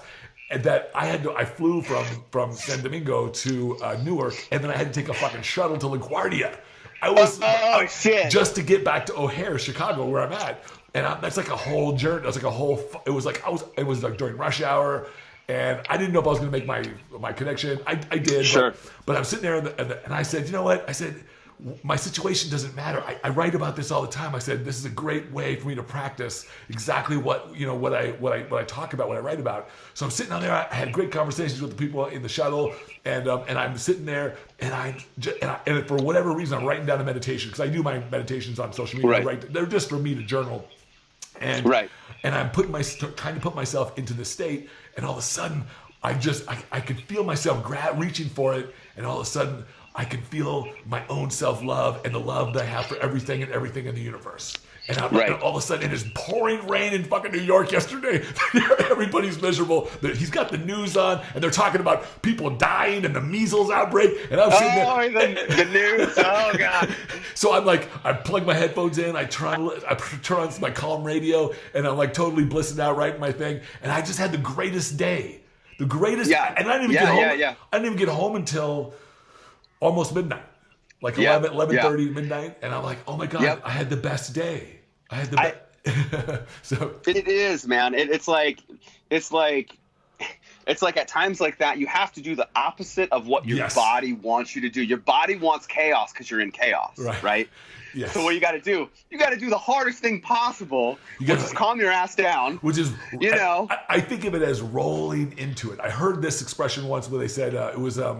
Do you know that fellow who does the Hoff method? The Iceman, right? So he talks about there's cold showers and all these things you do, and so you have to basically, from my way of putting it, is lean into the stuff that you're uncomfortable. Like, don't think about the cold, go right into it. Move. You got to accept it and move right into it. And so I said, hey, I'm just going to accept it and move right into this. This is exactly what it is. And yeah. And it just like so it's like what you had with your journey, your ayahuasca journey. Once you release it, you got to just let go, man. You can't control everything. And you know what? I forgot to finish that when I came back to LA, and I started to feel really good, right? And I stopped eating meat, and I started just feeling really, really, really, really good. Okay, and I'll never forget this. I had not smoked marijuana in 3 weeks. Okay. You're like, when I came back. You're like, I need a joint. Didn't even think of, and that's the crazy part. I was smoking quite a bit before I left. Now, when I came back, Tad, it had never crossed my mind for 3 weeks. Oh, really? Okay. I'm in Hollywood, right by that LA Fitness, like a Hollywood Boulevard, right by that. There's a LA Fitness right there. Right. And I'm in one of the lanes. It's like, I forget how many lanes it is right there, but it's a red light, and I'm stopped. And I'm 3 cars deep from the right side of the road. And there's a girl, and I have a little convertible, I have my top down. And there's a girl with a guy on this bench. And I just happen to, I'm stopped at this light, just chilling. I look over, and this girl walks across traffic to my car. Leans over the passenger side and hands me this big blunt. She goes, "You want some?" I love it. I said, no, thank you. I really appreciate you walking all the way over here, but I'm fine. Thank you so much. And she walked back. But I thought, what's the universe trying to tell me? I have not smoked marijuana in 3 weeks. I hadn't even thought about it. And the second that I do, this girl crosses traffic to give me this. Are you kidding me? That's creation at its best, man. We create here first. So what I learned from the ayahuasca, and if you do the ayahuasca, Tad. Oh, I'm going. I know that you do I know you visualize. I know you do manifestations. Okay. I will tell you this, man, because I had done those things before as well, and they worked. Yes. Okay. You take that to a different level. I'm talking a supernatural level where if you want things to happen, all you got to do is basically think about it, put yourself in a good place. You know what I mean? Yes. And you still got to take action towards those things. But I mean, dude, Things start to even without taking action on certain things were coming at me left and right. It was incredible. And I'll never forget, I had no money. I think I had $42 in my bank account. It was Christmas. You're like, oh my God. It was right after I did the ayahuasca. And I had no money to come home and see my family. I was like, fuck, man, I got to stay in LA over Christmas. You know, it's weird out there. And I know. Hey, man, I know. You don't have like good friends and family out there. So I remember I went to the store. I spent $40. I had $2 to my name, bro. I've been there, bro. I've been there. I spent $40 on chicken and biscuits and water. And I went around LA and I found the people that needed it the most, which are mostly schizophrenics on the streets. And I'll never forget those days, man. It happened for a couple days, and I'll never forget it. Trying to just reach out to people that had schizophrenia, giving people literally the clothes I had on me. And I'll never forget, I walk up to this guy. He's kind of sleeping, and I wake him up, and I say, "Hey, man, you hungry?" And this guy looks at me like his eyes are huge, like looking at me like this, and he goes, "You're an angel." That's what he said to me. And I said, "No, man, my name's Matt. And I just want to give you some food." Actually, I'm Matt. But I got some chicken. But I would sit there, and I wouldn't just give people food. I would sit there with them and talk to them and try to understand, try to understand, and especially the schizophrenics, because I don't really believe like Western medicine when it comes to bipolar disorder or mental illnesses or schizophrenics, and I'll tell you why. If you are born in the Amazon, if you're born in Peru, if you're born in these places, and you start to exhibit symptoms like I did, okay, here, I think I know what you're going to say. Okay. Go ahead. This is the difference. If I go in, back in the day, if I'd go into my doctor and I'd say, "I feel so good. I feel so close to God. I feel like I'm connected to the other side." He's like, "Here's some value." Oh my God. Oh my gosh. Matt, we got to get you on heavier meds. We're going to have to put you in. We're going to have to put you in the hospital, Matt. You sound real crazy. I'm thinking, what are you talking about? I feel good. I feel close to God. Like, what are you talking about? And that's the thing.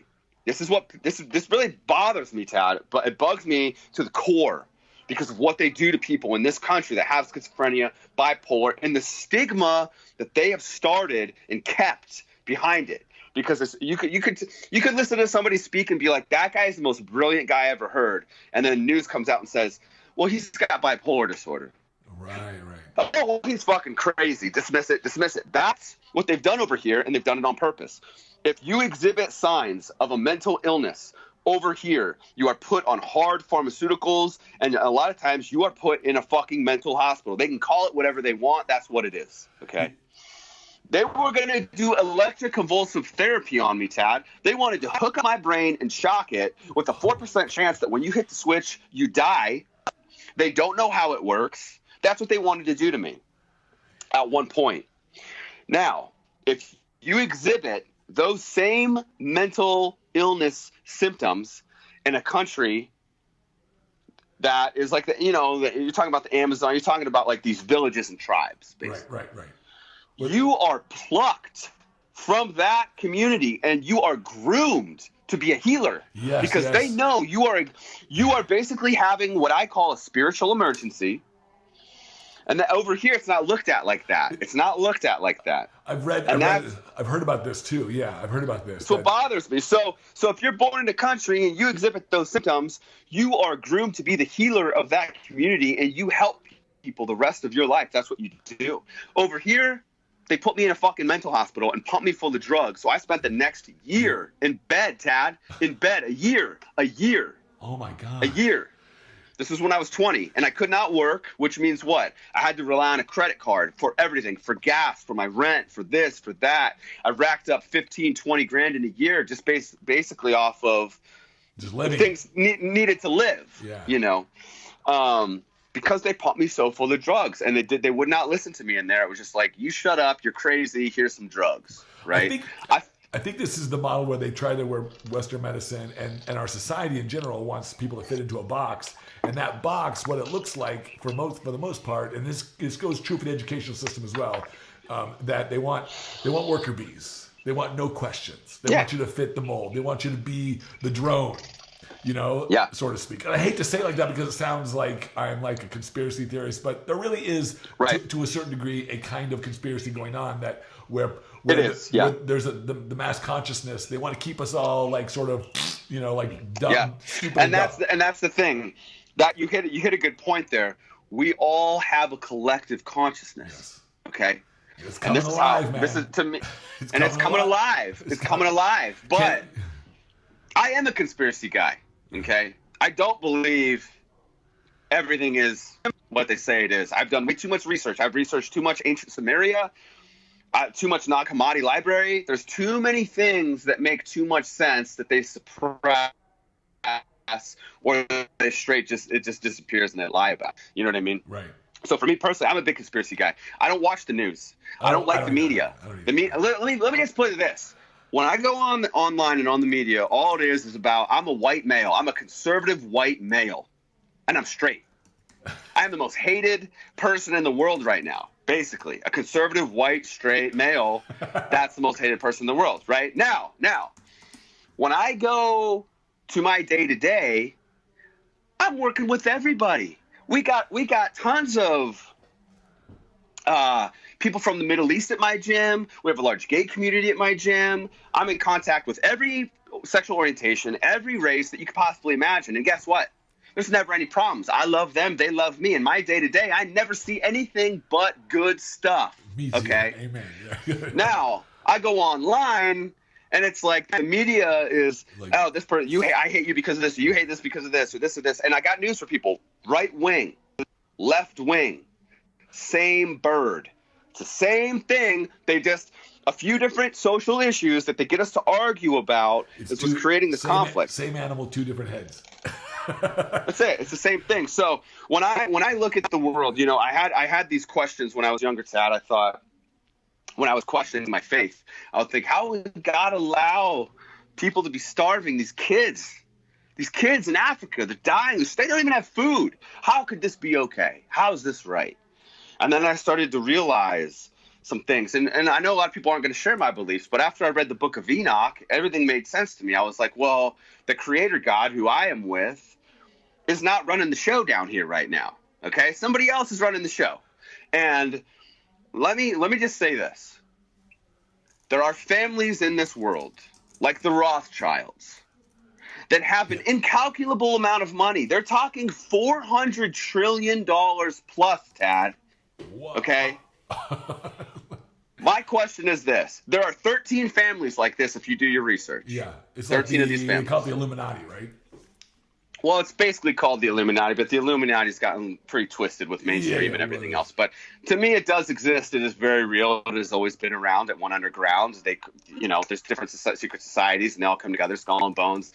High-level Freemasonry, not lower level. Lower-level Freemasonry is great. It's good for the community. Right. There's a lot of good people I know involved in that. But the higher up you go, it's a Russian doll. These people don't even know what the hell is going on at the higher levels. But anyways, my whole point is this. Tad, if your family had $400 trillion, enough money to clothe, feed, and shelter the entire planet, all 8 point whatever billion of us there are, right. Wouldn't you do that? Wouldn't you do that? Absolutely. Now, why? Absolutely. Now, why is it that these 13 families you never hear of? When the Forbes list comes out, when the most, it's Bill Gates, it's this, a couple $1 billion.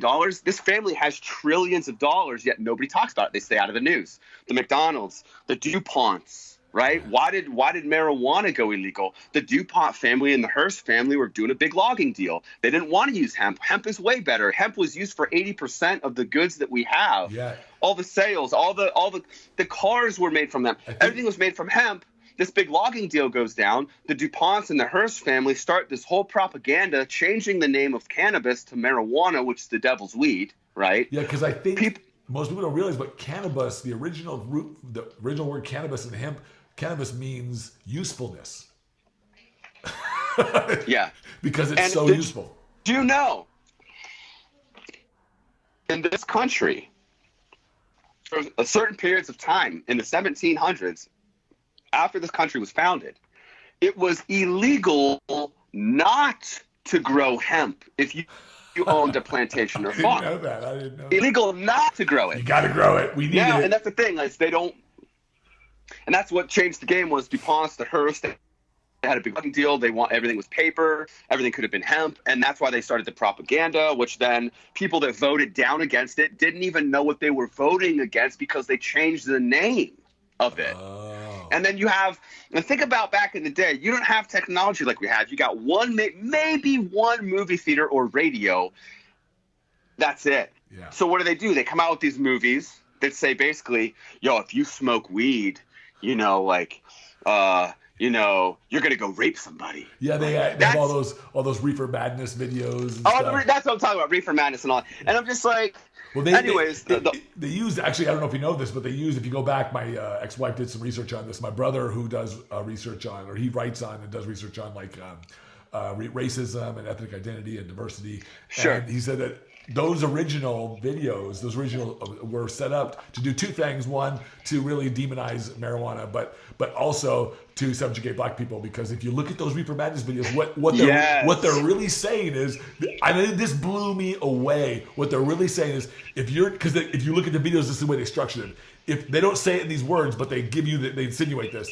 If you let your let your daughters smoke weed, they'll go fuck black guys. Yeah. That's exactly. And that scared the shit out of white America. That scared the shit out of white America.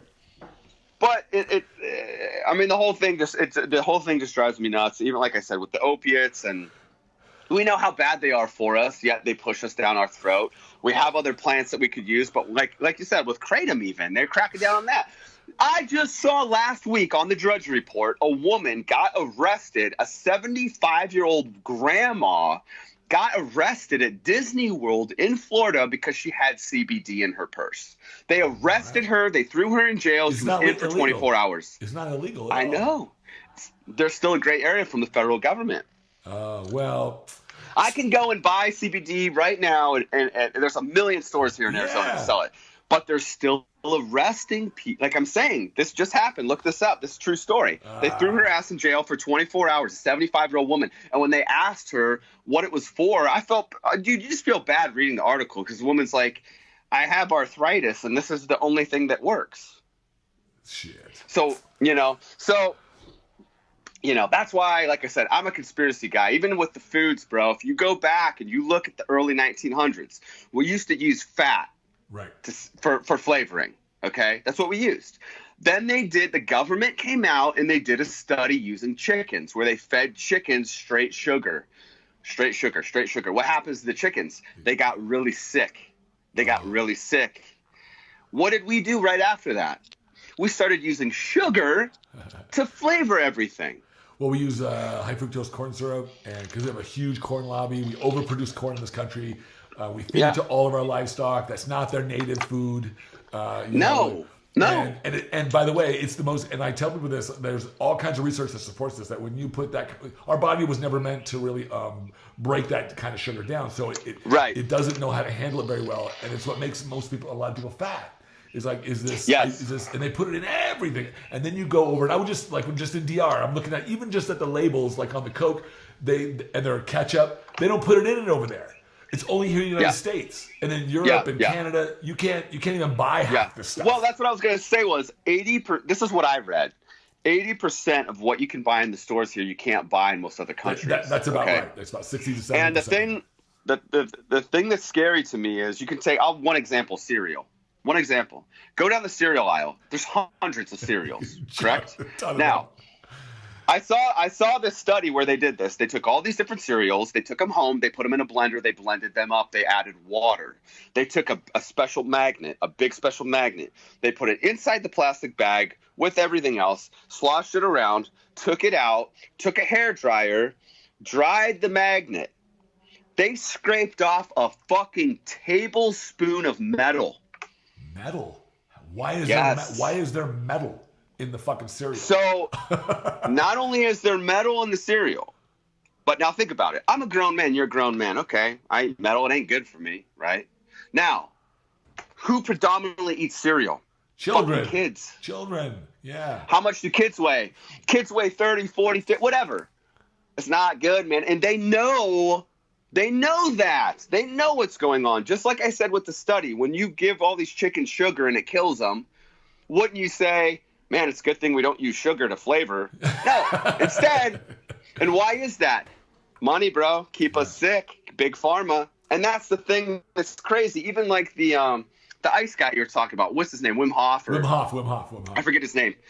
So when they did the studies with him, okay, when they had scientists there studying him in his ice water, and he was able to raise his body temperature several degrees with this. Yeah. Why is the mainstream not talking about this? Why did that not make the news, Tad? I don't know, because he's done some, and and here's the funny thing, a lot of people don't know this, he's got a twin brother, identical twin brother. I did not know that. And his twin brother didn't know how to do any of this stuff. So he did 2 experiments with him. To show, like, he's like, I'm not fooling anybody. He took his twin brother. They submerged him in the ice tank and all this stuff. And of course, his twin brother, he doesn't know how to do this stuff, like the breathing. Right. So he's like, his body reacted the way most people's body would react. Yeah. So then he said he took 2 weeks or a week or whatever it was to teach him how to do the breathing method and the meditation and all that stuff. And then he went and he was able to duplicate what Wim Hof did, almost with the exact identical results. He was able to raise his skin temperature, all with his mind. And I was like, okay, so that's the best. I mean, how much better of a study can you get? Identical twins. You can't. That's what I mean, and that's the thing that drives me nuts with this is we should be the mainstream, if it was legit, which it's not, because there's a huge agenda. I'm a conspiracy guy, so you know that. I believe there's an agenda. I just don't know. If somebody was able to do that, he is doing what science says your body can't do. You are controlling parts of your body that are supposed to be auto with your mind. Now he's able to do that. What's that mean? That means that we all can do that. We all have the ability to do that.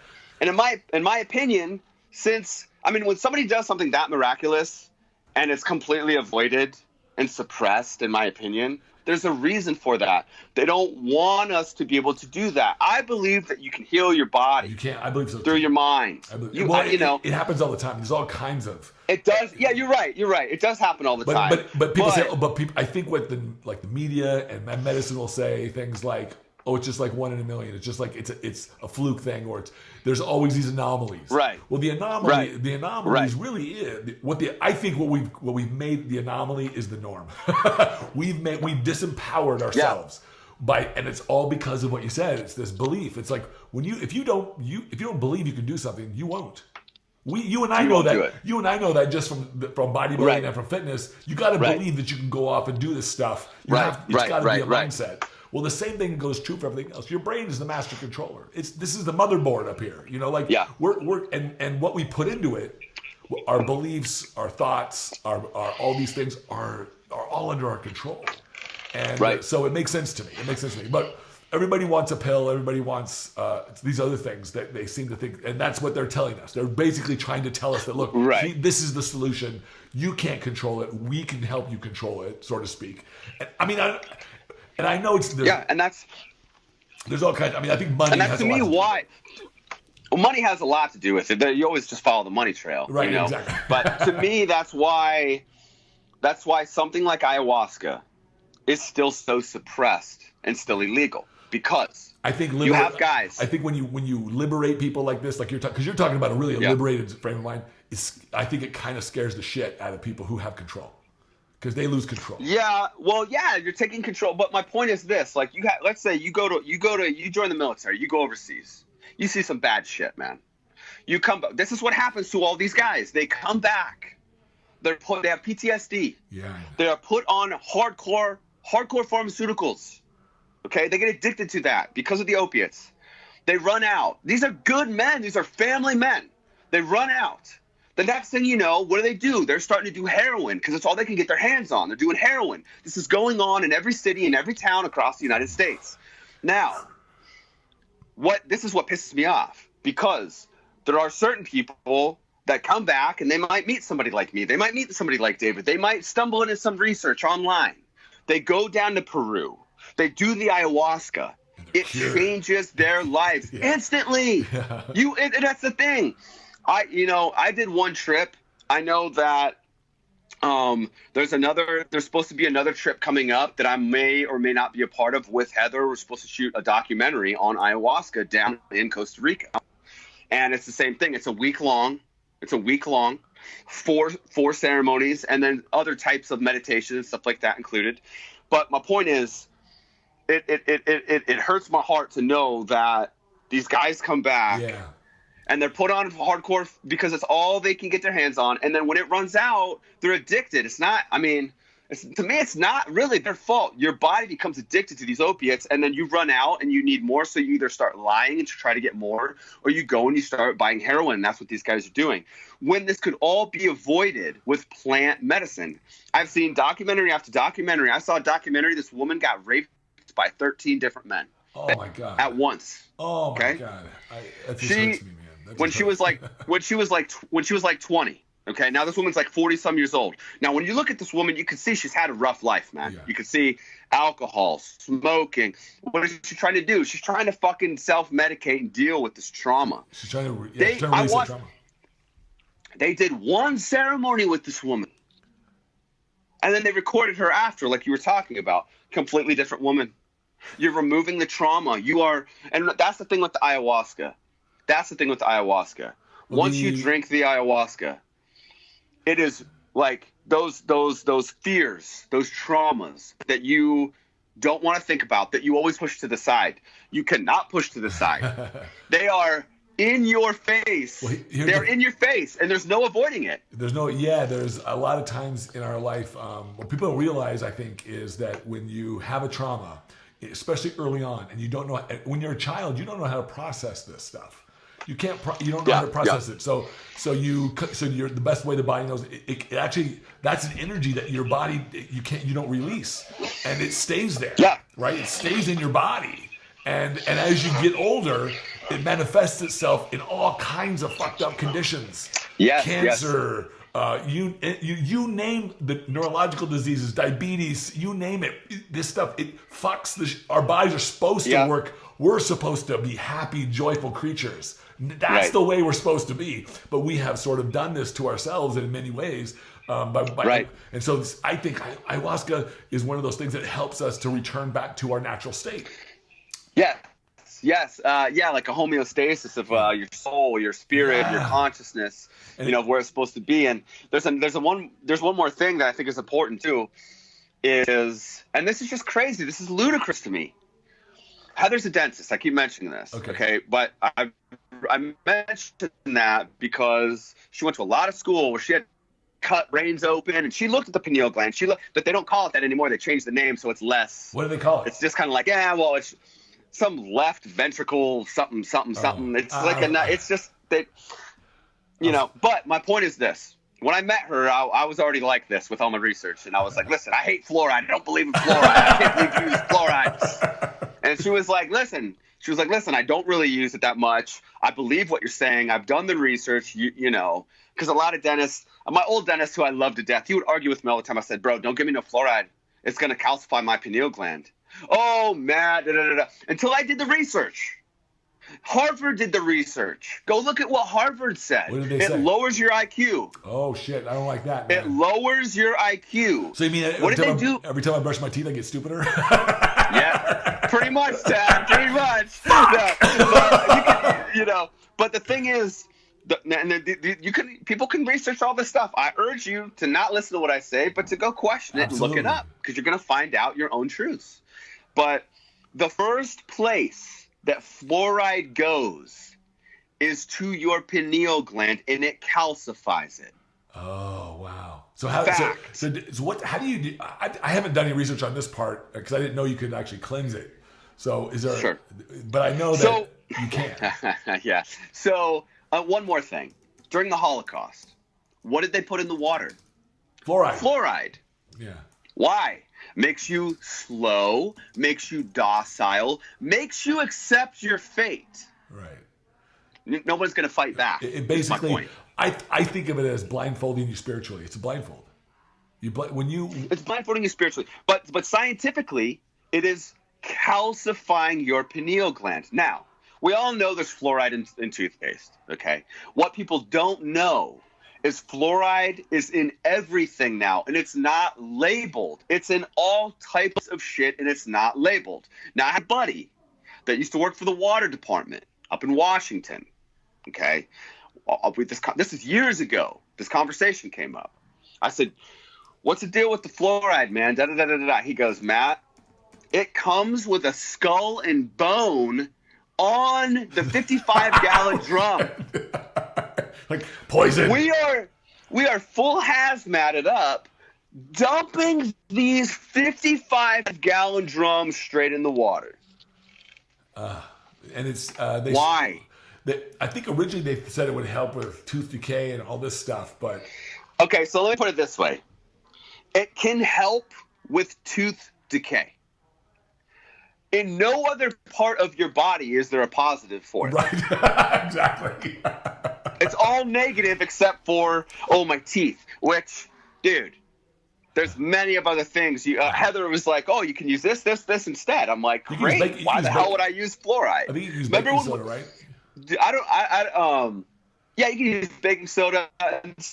She's got other stuff, these powders and stuff that are just as good that you can use and stuff like that. But you remember, I don't know, I don't know how old you are, Tad. There's probably a little age difference between us. But when I was a kid, we used to be forced to swish with fluoride at school. Do you remember that? I remember that. Yeah, I'm 48. They come up with the little cups. I'm 35, so. Yeah, so I remember. And then they would Swish them. Yeah, then so you could see where and then you. Yeah. It was like a whole. Yeah, well, try to make it fun with that stuff where you can see where it's at and stuff. But my whole point is like, I'll tell you, it made me just feel guilty. It made me feel guilty that I wasn't brushing my teeth good. I was like, I must not be brushing my teeth good enough. I'm like, fuck, I should be. Well, now you got a beautiful pearly white, so it must have worked. So, Yeah. But my point is, why are we putting fluoride in the water when we know it's poison to the human body? Yet Absolutely. they continue to do it. Yeah. Same thing.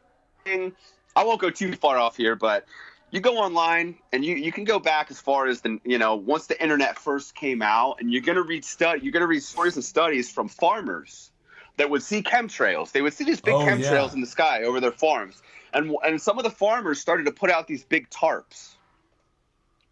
That shit would slowly come down and collect on the tarps. Well, they would scrape it off. They took it to one of the guys took it to university. Dude, it was filled with every chemical, metal, boron, and I'm talking 50,000 times what the body can handle. I've heard of this stuff about chemtrails. I've heard that some of the bigger cities. Well, they have come out and admitted it. No, so for 20 years, people like me were called tin hat conspiracy. Let's make a joke. Now all of a sudden they came out and admitted it, but they changed the name to something real fancy called geoengineering. Right, makes it sound a lot more scientific. It makes it sound like it's for our benefit, right? It makes it sound like it's for our benefit. And hey, man, I'm going to tell you, I've lived all over the United States, and Chicago. I like Chicago, and I live in the North Shore, so it's a nice suburby kind of a place. Nice, and I guess there's some famous people live here, like Obama and fucking other people. But I'm telling you, I've been noticing this because I've been here for almost 2 years. I feel better in the desert now, and I think it's like only thing I can put together is, man, there is something in the air. Yeah, I am and I've heard the stuff that he sprays stuff in like Boston and all these other places where you could literally see it in the air, like in the clouds. They have and I'm thinking, man, I don't know what's going on in Chicago, but I don't feel like my health is the way it is. I know what my body feels like. I've been in tune with my body since I was 15, since I started this bodybuilding process. I'm just about to turn 49, and I definitely feel different here. Town, and that's the thing that's scary to me. Is a lot of the things that are going on. Like I don't mean to interrupt you, but I want to make this clear because I've always had bad allergies. But when I outgrew most of them, and when I lived here and in Pittsburgh, I had always a slight bit of allergies, even in the wintertime. And I know where my allergies come from. They're grasses, so there's nothing growing in the wintertime, especially here. So something else. And then I take a trip. I go to Kuwait.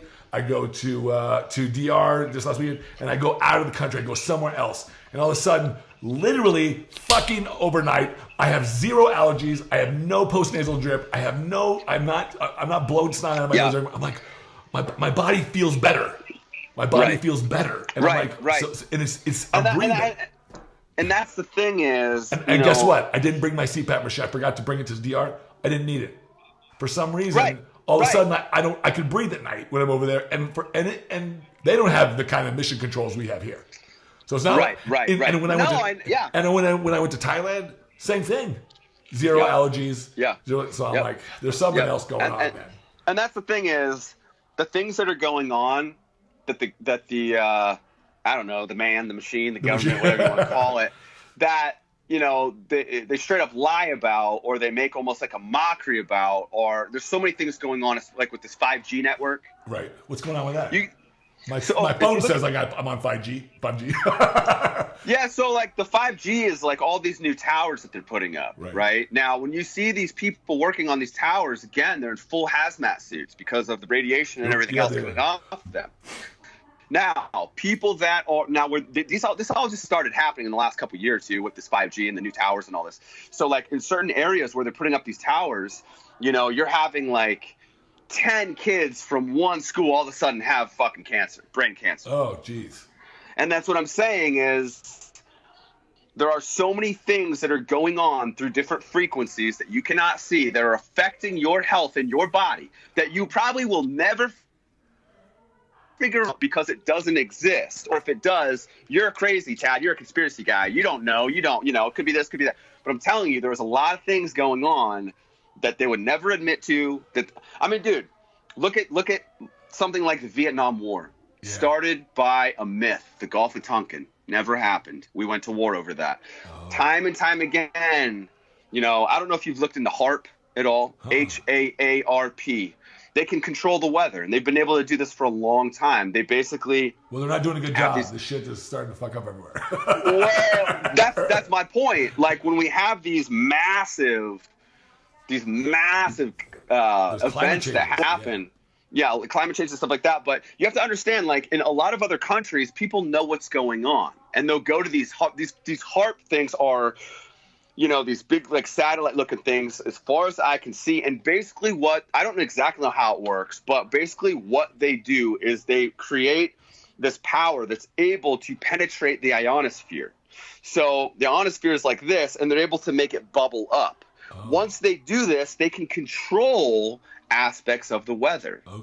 Okay. Now it's another conspiracy thing, but if you start looking into it, and if you were to read everything, you're just kind of like, whoa, okay, there's a lot going on here that they're not really telling us. So that's another thing. And it's just something like someone like you's never even heard of. That's crazy. No, I've never. I knew that we had some things that we were trying to manipulate the weather. I just didn't know how far we've gotten. But I thought it was all with chemicals. Yeah, well, and that's not. And that's the thing is like when you start to do some real research and you start to see like these actual government projects that went like Project Bluebeam, Project Paperclip. Oh, wow. These aren't made up things. These are like Project Paperclip is where they took all the nasty Nazi crazy scientists and they brought them over here.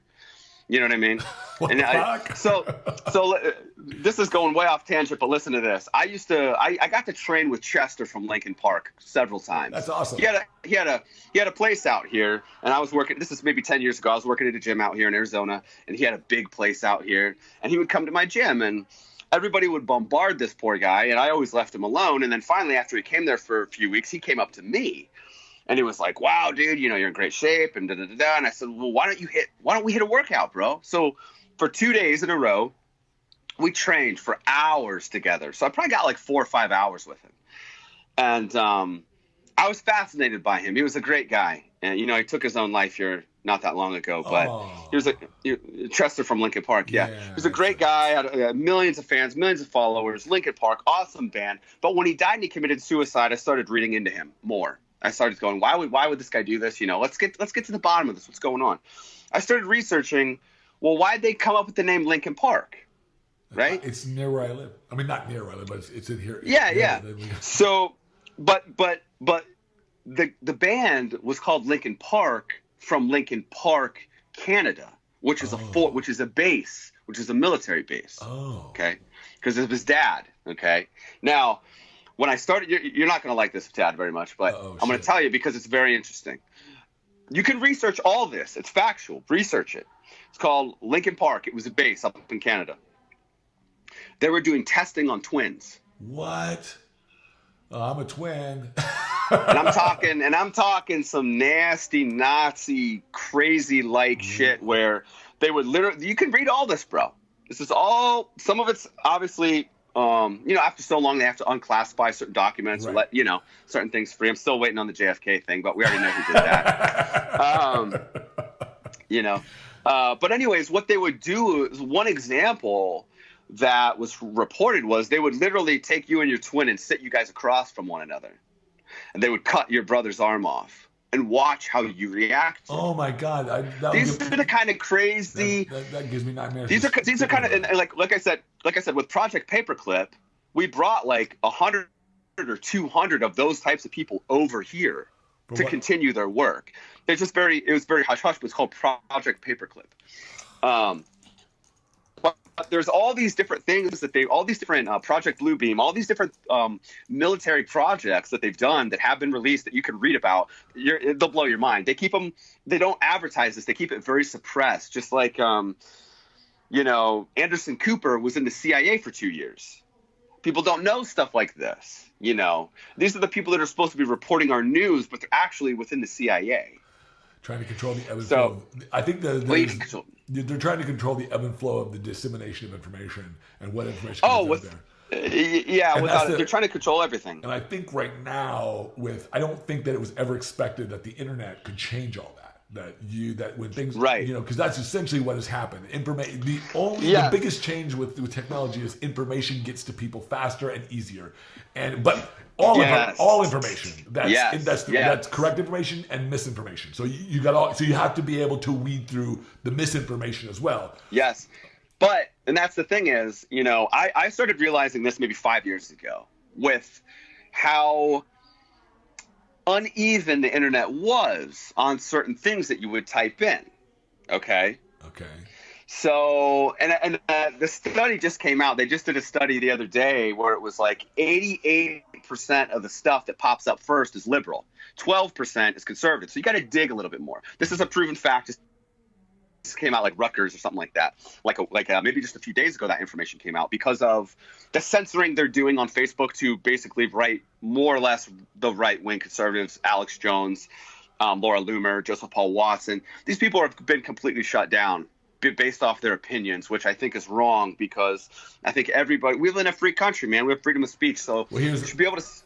I agree. We should be able to say what you want, but I'm a firm believer that if your ideas have merit, they'll stand up to criticism. So whenever whenever I hear someone trying to suppress ideas, I know that their argument probably doesn't hold water. It's probably bullshit. Right. If the truth always resonates at the highest frequency, and when you know it, everyone knows deep inside of us. Right. We may not know it in our physical bodies, but your spirit, your soul, your inner being, whatever you want to call it, you recognize the truth, which is why when something real happens with you, it's the same reason why when you know you love somebody, you can use all kinds of logic you want, but because you feel it.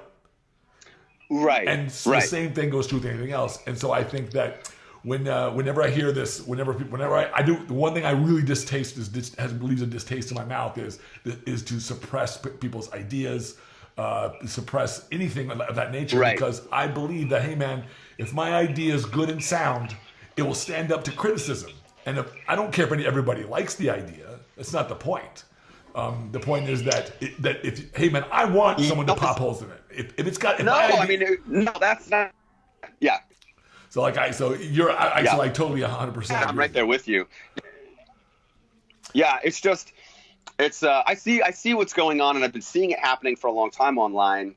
And I don't want to get too crazy here, but you could type in Hillary, when you go to Google and you type something in, it'll pop it up for you. Yes. You type in literally. I think most people know about the Hillary Clinton body count, how many people around the Clintons have been committed suicide where they shot themselves twice in the back of the head, which is impossible. That doesn't sound good. No, so like you could literally go. I did this as a test, like way back before I even knew any of this. I would type in like Hillary Clinton body count, and you'd have to type in the whole thing to get it to pop up.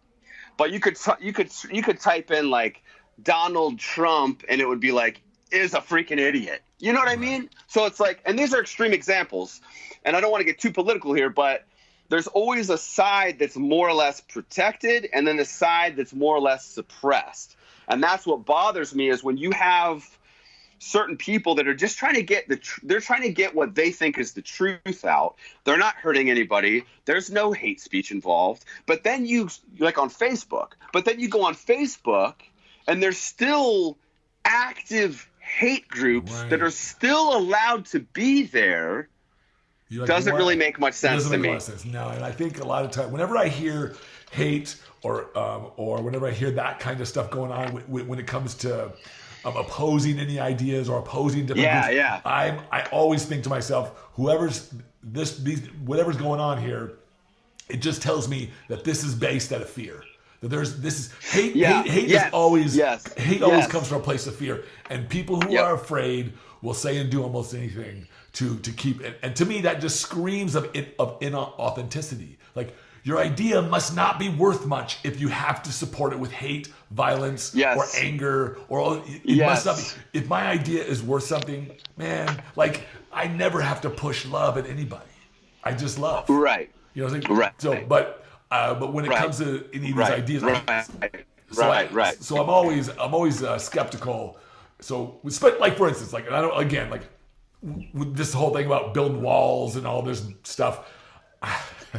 And I hear, and it's not, look, man, whatever side of the camp people are on, that's great. Sure. But it's how they're approaching the dialogue that bothers me. That they're angry, and it's like, if your idea has merit, then you don't have to punch somebody in the face to get your point across.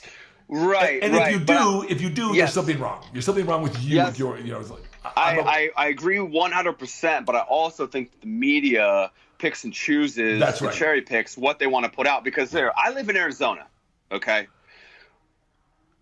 There are illegals here in this state every day that murder people. Right. You know what happens if an illegal smacks into you in your car and they don't have insurance? You know what happens? What? You pay for it, Dad. Well. And you get. So my thing is this: when it comes to that, I love this country, man. This is a great country. It's a free country. You can still be anything and do anything you want for the most part in this country. Now, when I lived in LA, I had a lot of friends that were foreign, from Turkey, from Australia, from all these different places, and they spent a lot of money.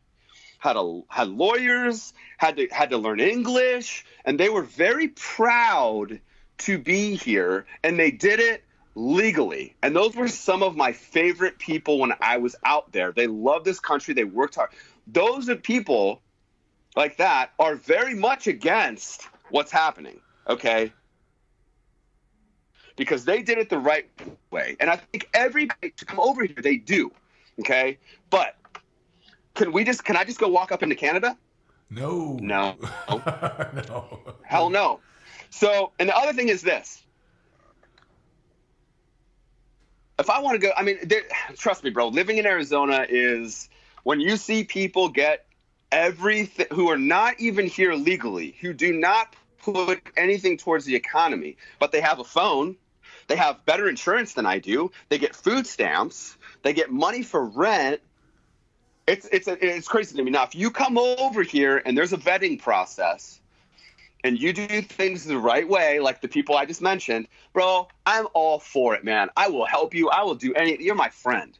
But the people that are coming over here illegally, okay, and that's the thing that when it comes to the news and the media, it's all bullshit with that. They're approximating 900,000 people. They're catching 300,000 like a month coming through the border. Okay, they're actually saying it's 3 times that. It's actually close to like 900,000. They're bringing diseases. Not only that, when they catch these people, they're not their kids. They're not bringing their own kids. These kids are getting sex trafficked, man, across.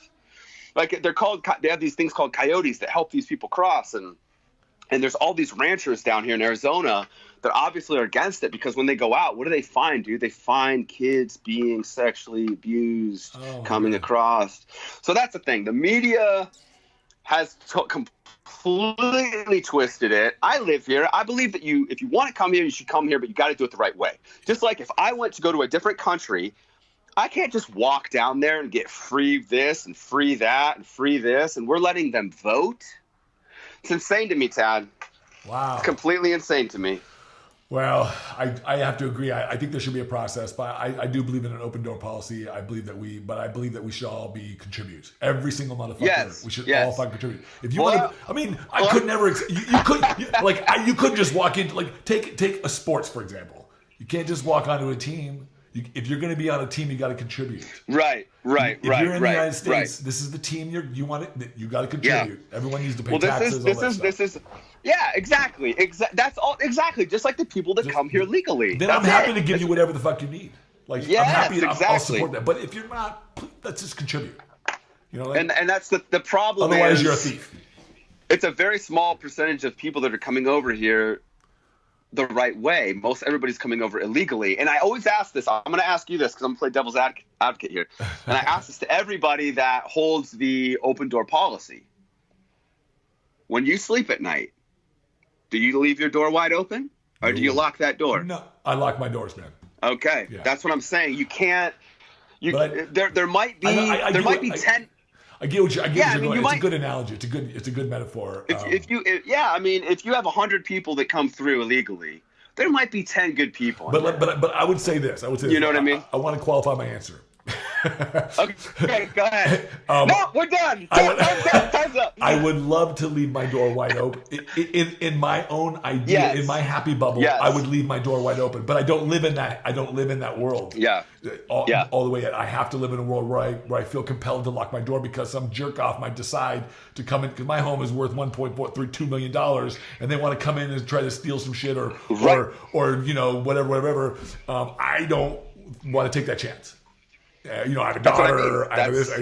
Luckily, I got a big dog, but well, that always helps. But I mean, that's like if you take that analogy down to the border, you can't just be open. You can't just let anybody come through. You don't know who's coming through. There has to be a process of. There's got to be a process. Who is it? I don't think we should just let everybody. But I do believe that we need to. Everybody, you're coming in, you need to register. We know who you are. We need. Yes. Everyone's got to contribute, man. Like.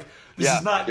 Everyone's invited to the party, but you got to contribute. Like when I go, go ahead. I'm sorry. That's the hard pill to swallow. Is I don't know the exact number, but it was in the billions of the illegals that come here, the money they make, and then they send it all back home. But they're not paying taxes. So they're not. I think part of the problem is also that our government should also work in conjunction with like, say, for instance, like Mexico, in this case, the Mexican government, because if they were taking care of their people, their people wouldn't be wanting to come on. You don't see Canadians rushing the border to get here because the Canadian government takes.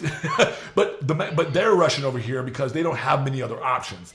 I feel for them because they don't. It's not only that. Did you know that they're actually televising stuff down there, telling them to come up or telling them what to say? Telling them to bring kids with them. That's the kind of propaganda that I'm talking about, that we don't know anything about in the day-to-day. We don't know anything about it. But that's what's going on. That's why there are literally caravans of these people trying to come up because they've been told, you'll get this, you'll get this, you'll get this. And it's like I said, I see both sides to it, and I have friends on both sides, and it gets tricky. But I'm going to tell you this. When you're driving in Arizona and somebody smacks into your car and almost kills you, and they should not be here, and they do not have insurance, and that affects you and your family, it's not right, man. No, it should not be happening. Should not be. I agree. Happening. I agree 1,000%. And that's what we talk about. And that's what I mean, cherry picking. They cherry pick everything. When there's a big school shooting, and that school shooting is shut down because of somebody there has a concealed weapon, and they shoot the guy that's shooting everybody, the media stops. Immediately, because they're against us having guns. Now look at Venezuela. 10 years ago, Venezuela was one of the richest countries in the world, man. What did they do? We got to take your guns for safety. Now look what's going on. I don't know if you saw it 2 weeks ago, but they were running over their own people in tanks. Yes, I saw that shit. I'm like, what the So, fuck? I mean, that's kind like of Tiananmen Square all what... over again. It doesn't make any sense to me. The whole gun issue does not make a lick of sense to me. A gun has never gotten up and pulled the trigger. They need to be focusing on mental health. Yes. They need to be focusing on cracking down. I mean, dude, I got signed to Golden Aesthetics, right? Awesome company, super stoked. I fly out to LA for a shoot. Me and Artemis are on the beach, hitting our poses, doing this photo shoot. And there was a kid that came up to us, probably 15. He was there with his mom. It made me very sad to see where our youth is at, man. Wow. And when me and Artemis, just the way he talked, what he cared about, the things he said in front of his mom, and me and what did he Artemis say? asked him, who do you follow? What kind of things did he say? What was he acting like? Oh, I mean, dude, just like stuff that I can't even understand or relate to at 35. But I mean, this is gonna sound so weird, Tad, and this is a small part of the story, but like, Artemis basically said, look, if you're going to take a picture with us, you got to take your shirt off, because we all had our shirts off, So this kid takes his shirt off, and he's standing there, and he's like, Liddy my titty. Huh? And in front of me and Artemis and his mom, and we're like, what are you Liddy your titty? What are you talking about? And we're like, who do you follow? And he's like, oh, Supreme Patty and all. And that's what I've been realizing. I've been doing a couple of these bodybuilding camps with Golden Aesthetics. And we have guys up to 69. And we had kids down to 18.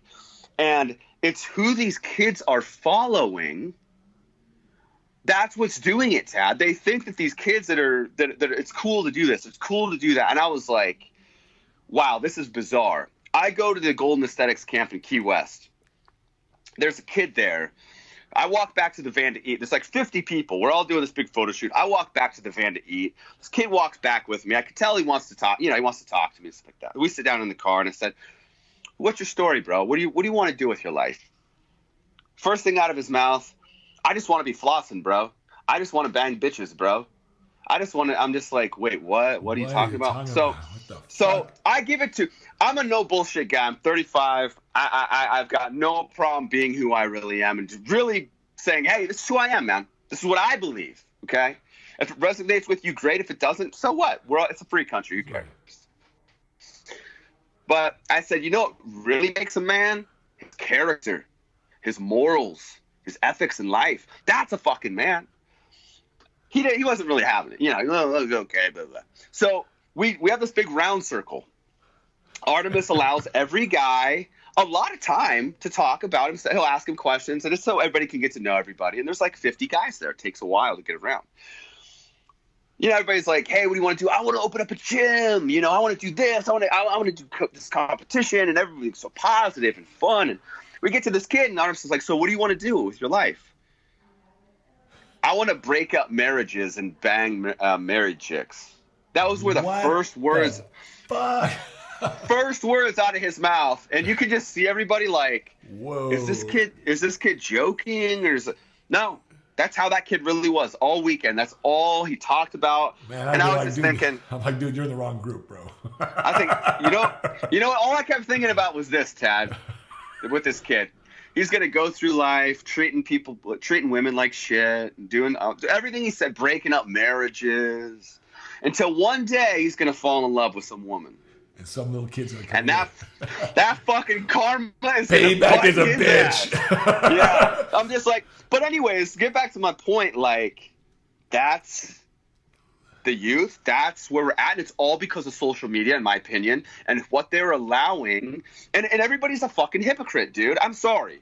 I used to love Arnold, bro. Growing up, Arnold. Then I became a man. And I looked at my dad. I looked at the way my dad treated us kids. I looked at my dad's work ethic. I looked at what my dad, how my dad treated my mom and their marriage and what it was like. And then I'm looking at Arnold and I'm going, wow, right under their noses. Oh, I know, yeah. And it just kind of changed things. And then I really started thinking, you know, when Arnold started coming out about, you know, getting into law on that line, I'm thinking, bro, every movie you've just come out with that's on Netflix is you killing people. Like, how do you not see that? How do you not? It's like these people that talk about, you know, Drake, global warming, always all against global warming. He just went out and bought the biggest freaking mast. Have you seen this thing? It's a 747 jet. And that's the thing that kills me with, you know, like I said, I used to love Arnold, dude. And granted, he had amazing physique. He worked very hard for his physique. But as far as like when I grew up and I realized what it's like to have character and be a man, and I looked kind of his life. And not only that, I lived in Hollywood, bro. I got to talk to Fabio. I got to talk to all these people that were around during that time. And the stories that I heard that were all the same story told by different people, I thought, wow, that does not, you know. Well, there's an image. You have an image, and then you have the real person. And I think sometimes we get disenchanted because the image doesn't match up to what the person we're all just people. No. Right? And he and he has his own goals in life and his own agenda, just like we all do in life. And sometimes it doesn't match up. Sometimes it doesn't match up to what we build up. Same thing happens to our sports heroes, Kobe, Michael Jordan, you name it. You name the you know, and then you meet the real person, and sometimes people get a little bit disenchanted because it doesn't. Look, and everybody makes mistakes, dude. I'm not perfect. Arnold's not perfect. Everybody makes mistakes or anything like that, but I just can't stand these people's mouths where they're so against guns and gun control, but then in their movies they're literally murking everybody with guns. I'm just like, how do you not see this? I don't fully understand it. And maybe they do see it. Maybe there's an agenda I'm not aware of. Maybe there's money I'm not aware of, whatever it may be. But it just doesn't make a whole lot of sense to me at times. I think people want obviously I can't speak for everybody, but there's definitely we have some cultural goals. What I call cultural goals that, you know, we have this sort of fixation on money and possessions and acquisition. Yes. When you look at what the U.S. consumes versus the rest of the world, we consume 7 times more resources than everybody else. The shit comes out, we got to have it. And we have it all, right?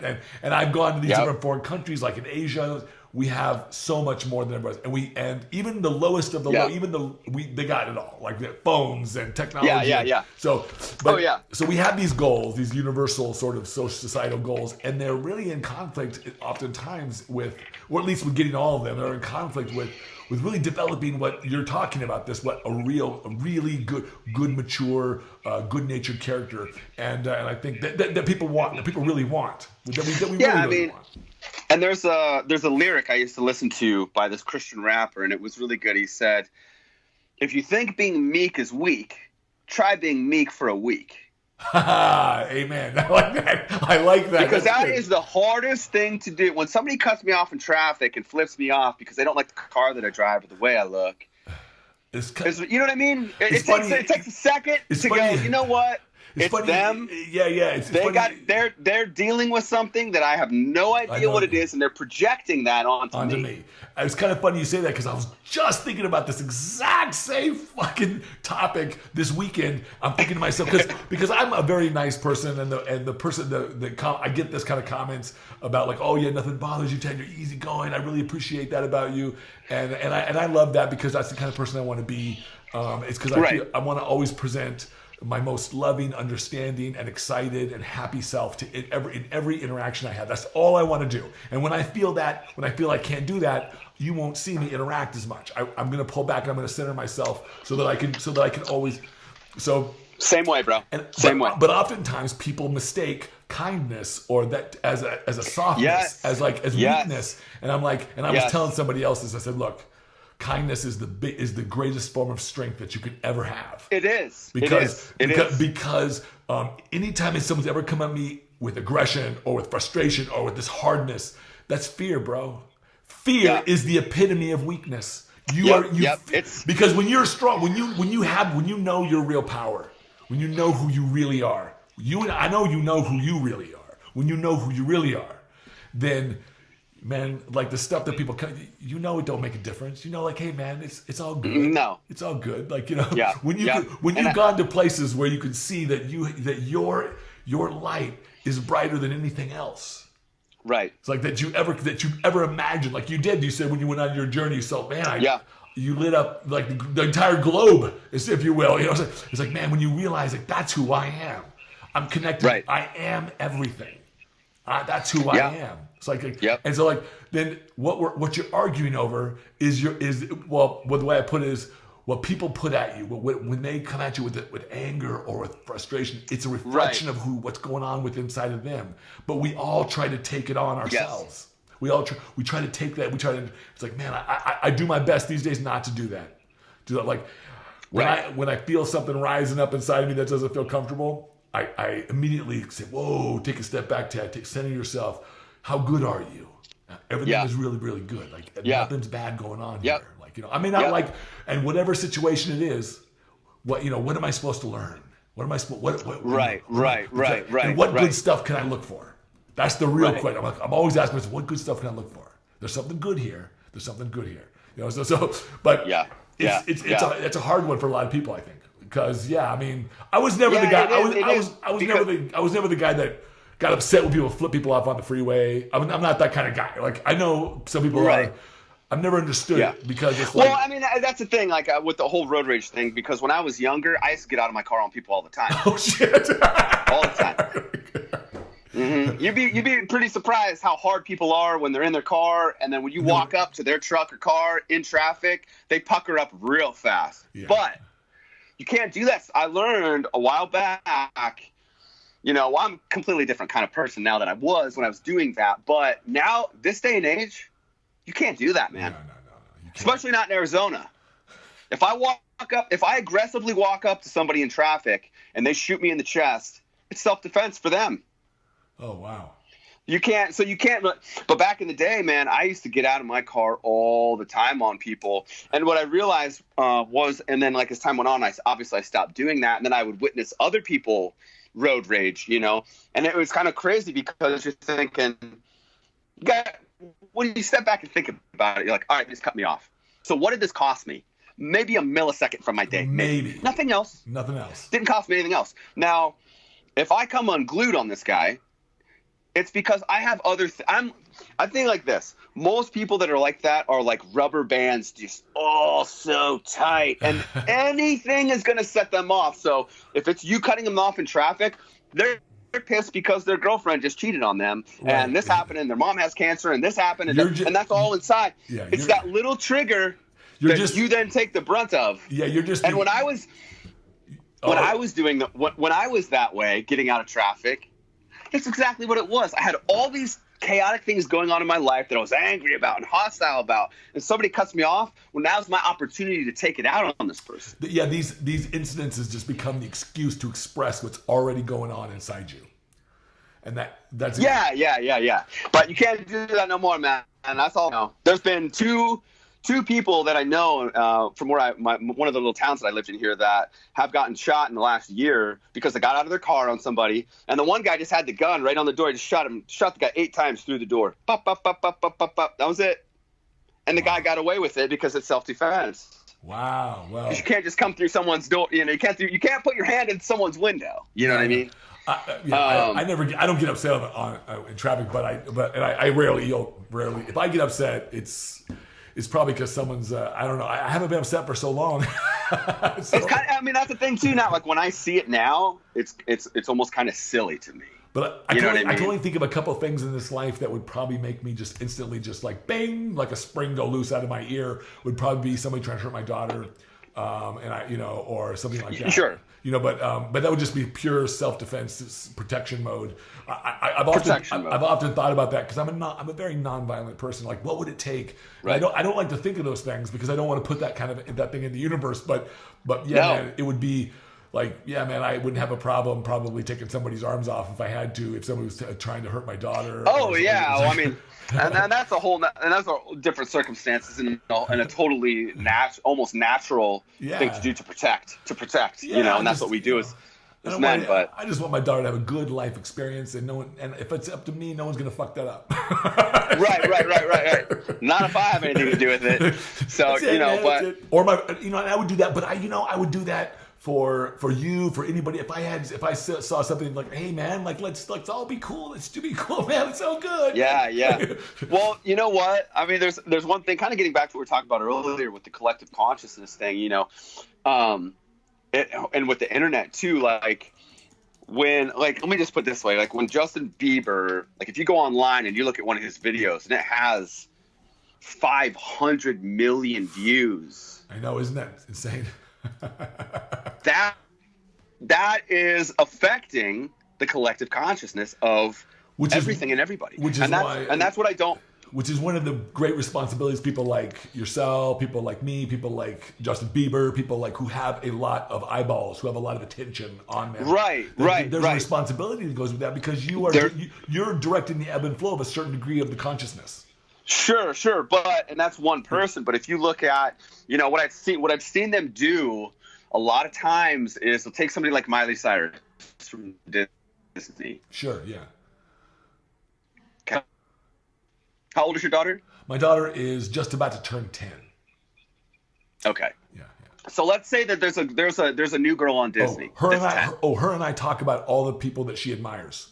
Because I make it a point to let her know that there's bullshit out there that's just and I mean, but this is what, to me, there's a massive agenda behind this, and this is what happens. I've seen this happen time and time again with different younger Disney people, and what they'll do is your daughter's 10. Yeah. Okay, so let's say there's a girl on Disney that's like a Miley Cyrus that's 10. When she's it's very now look at Miley Cyrus when she hit like 18. What happened? Very over-sexualized. Yeah. Chopped her hair on stage with giant dildos. Okay, weird, crazy shit. Now, my point is, your daughter follows that, and that's who she looks up to, and it's great for a while. But then, when they explode that agenda and it becomes over-sexualized, you got pictures. There's pictures of girls waiting to see Lady Gaga that are 3 years old, and they got the girls dressed like little hookers. Yeah, I know. High boots, short skirts. I'm like, how do people not, like, you have to be so careful because they'll take somebody that's wholesome that millions of people follow, and there's an agenda behind it. And I mean, if you read about Kesha, you could read about Amanda Bynes, you could read about Britney Spears. It's the same type of thing. They're just over and over. The impression that I get is that they're really trying to sell us stuff. They're trying to sell it, and they're doing it. Yeah, and it's all based on this sort of agenda to capitalize on the consumer. To capitalize on the consumer. They're basically grooming these children to be consumers of the product that they want to put out. Yes, and it's in my opinion, it's never anything, super positive. And when I lived in LA, I remember going down to Santa Monica. I went down to Santa Monica a lot, right? Where they have the promenade, right? Right. Sure. And there's always people singing and stuff. And I remember when I first moved out there, I'd be blown away by some of the people singing down there. Yeah, there's some kick-ass people out there. and then after I lived there for a while, it made me kind of sad because I thought, this girl with this voice of an angel, she'll never make it. She'll never make it. Nobody will know who she is. They're never going to sign you for good stuff. They're never going to sign you. They're never going to sign you for good stuff if you promote sex, if you promote drugs, if you promote, buying ridiculously priced clothing and objects. That's the type of people. They take almost people with very little talent but are willing to do it. And that's who they raise to the top. And then you have all these people that are very talented that never make it. Right. And even now, it's kind of the same thing on this was on, we did a podcast where we talked about social media with me and Artemis. It was very interesting because let's say that, this happened to me the other day. I'll leave the names out, but this just happened to me the other day. I go to pose this guy. Okay. He's probably, I don't know, maybe mid-20s, late 20s. And he goes, well, I had to talk to my coach to be able to pose with you. And I got his approval. What? And I was like, and I said, okay, well, he was like, well, he's just kind of worried that you don't really know what you're doing, basically. That's what he said. What? Okay. And I said, okay. And who's your coach? it's a big name person too. Okay. It's a younger kid. So I go, and he's like, I'm like, well, who's your coach? And he's like, so and so. And I'm like, I never heard of him. What's he done? What has he done? Because I know what I've done. Yeah. And I think everybody else does too. And that's what drove me nuts was this young kid, because he has 700 and some thousand followers. He's done nothing. He's done absolutely nothing in the industry. Okay. Right. But because he has those followers, he then looked at my following and said, well, Matt's only got 53,000. Well, he probably doesn't know what he's doing. And I'm thinking, that's not even bro, true. I told the kid I posted, listen, I'll let my resume speak for itself. I'm more than happy to help you. And this is going to be easy, bro. It's fucking meant Just to tell be. him, hey, man, I'll see you on the stage. But that's another, yeah, right. It's another just thing where you can have, I don't care what industry it is, you could have the most somebody that's working on their craft for 20 years, that's an expert at what they do, but because they have 10,000 followers, people go there and they go, this person doesn't know what they're doing. Then they go to this Instagram girl who's 20, who's got fake boobs, a fake butt, never lifted a weight in a day. Oh, she's got 1 million followers. I'm going to buy her diet plan. Right. It's total lunacy. It's the bandwagon approach. It's like, and this is it's like everybody wants to jump on it. They think, oh, everyone's following this person. It's like the true, there's a reason why. I used to tell people when I was in seminary. I used to go when I went to seminary for graduate school. I did a lot of exegesis in the New Testament, stuff like that, and I studied the historical Jesus, and that was what I was interested in, along with ethics and some other things.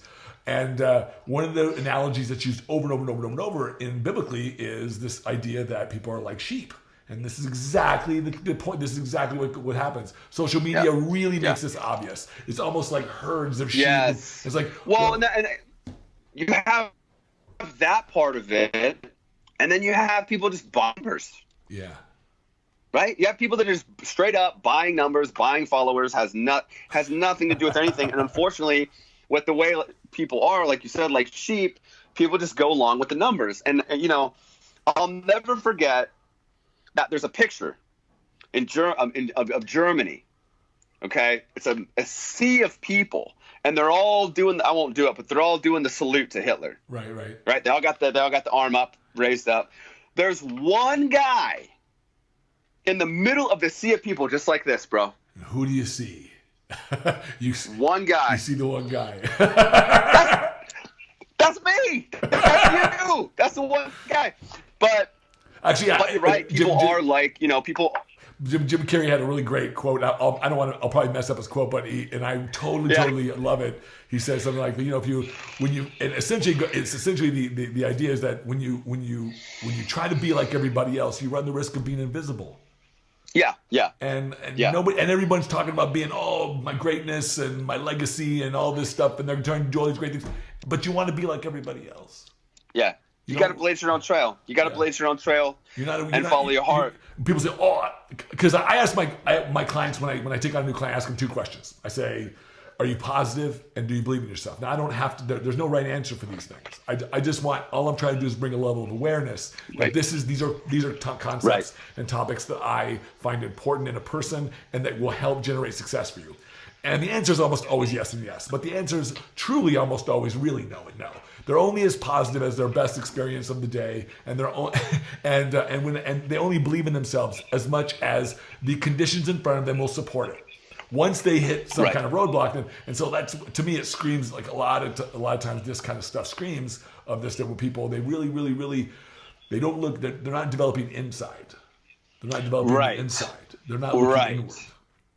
And that's why I push mindfulness. That's why I do, because this stuff is so important in terms of living the kind of life that I think we all really want. Yes. Yeah, so, and I think too, as we get older, at least for me personally, like I said, I'm 35. I'm to the point right now where I don't give a shit. Yeah, I got Heather, and she's good with me.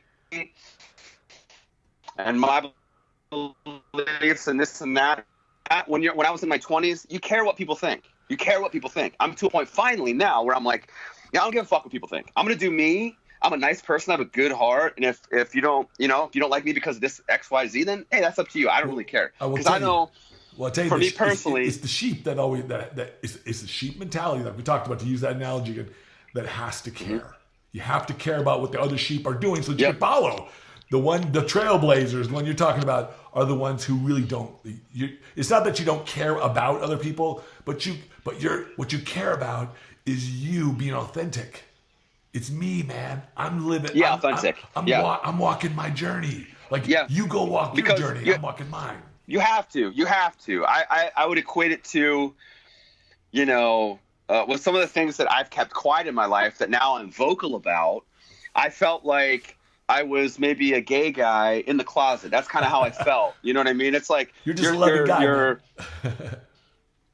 You're living this life, but you feel trapped because you can't be your true self. And then when people come out of the closet, they're much happier. They're like, oh, now I can be me and I'm accepted and everything like that. And that's how I feel.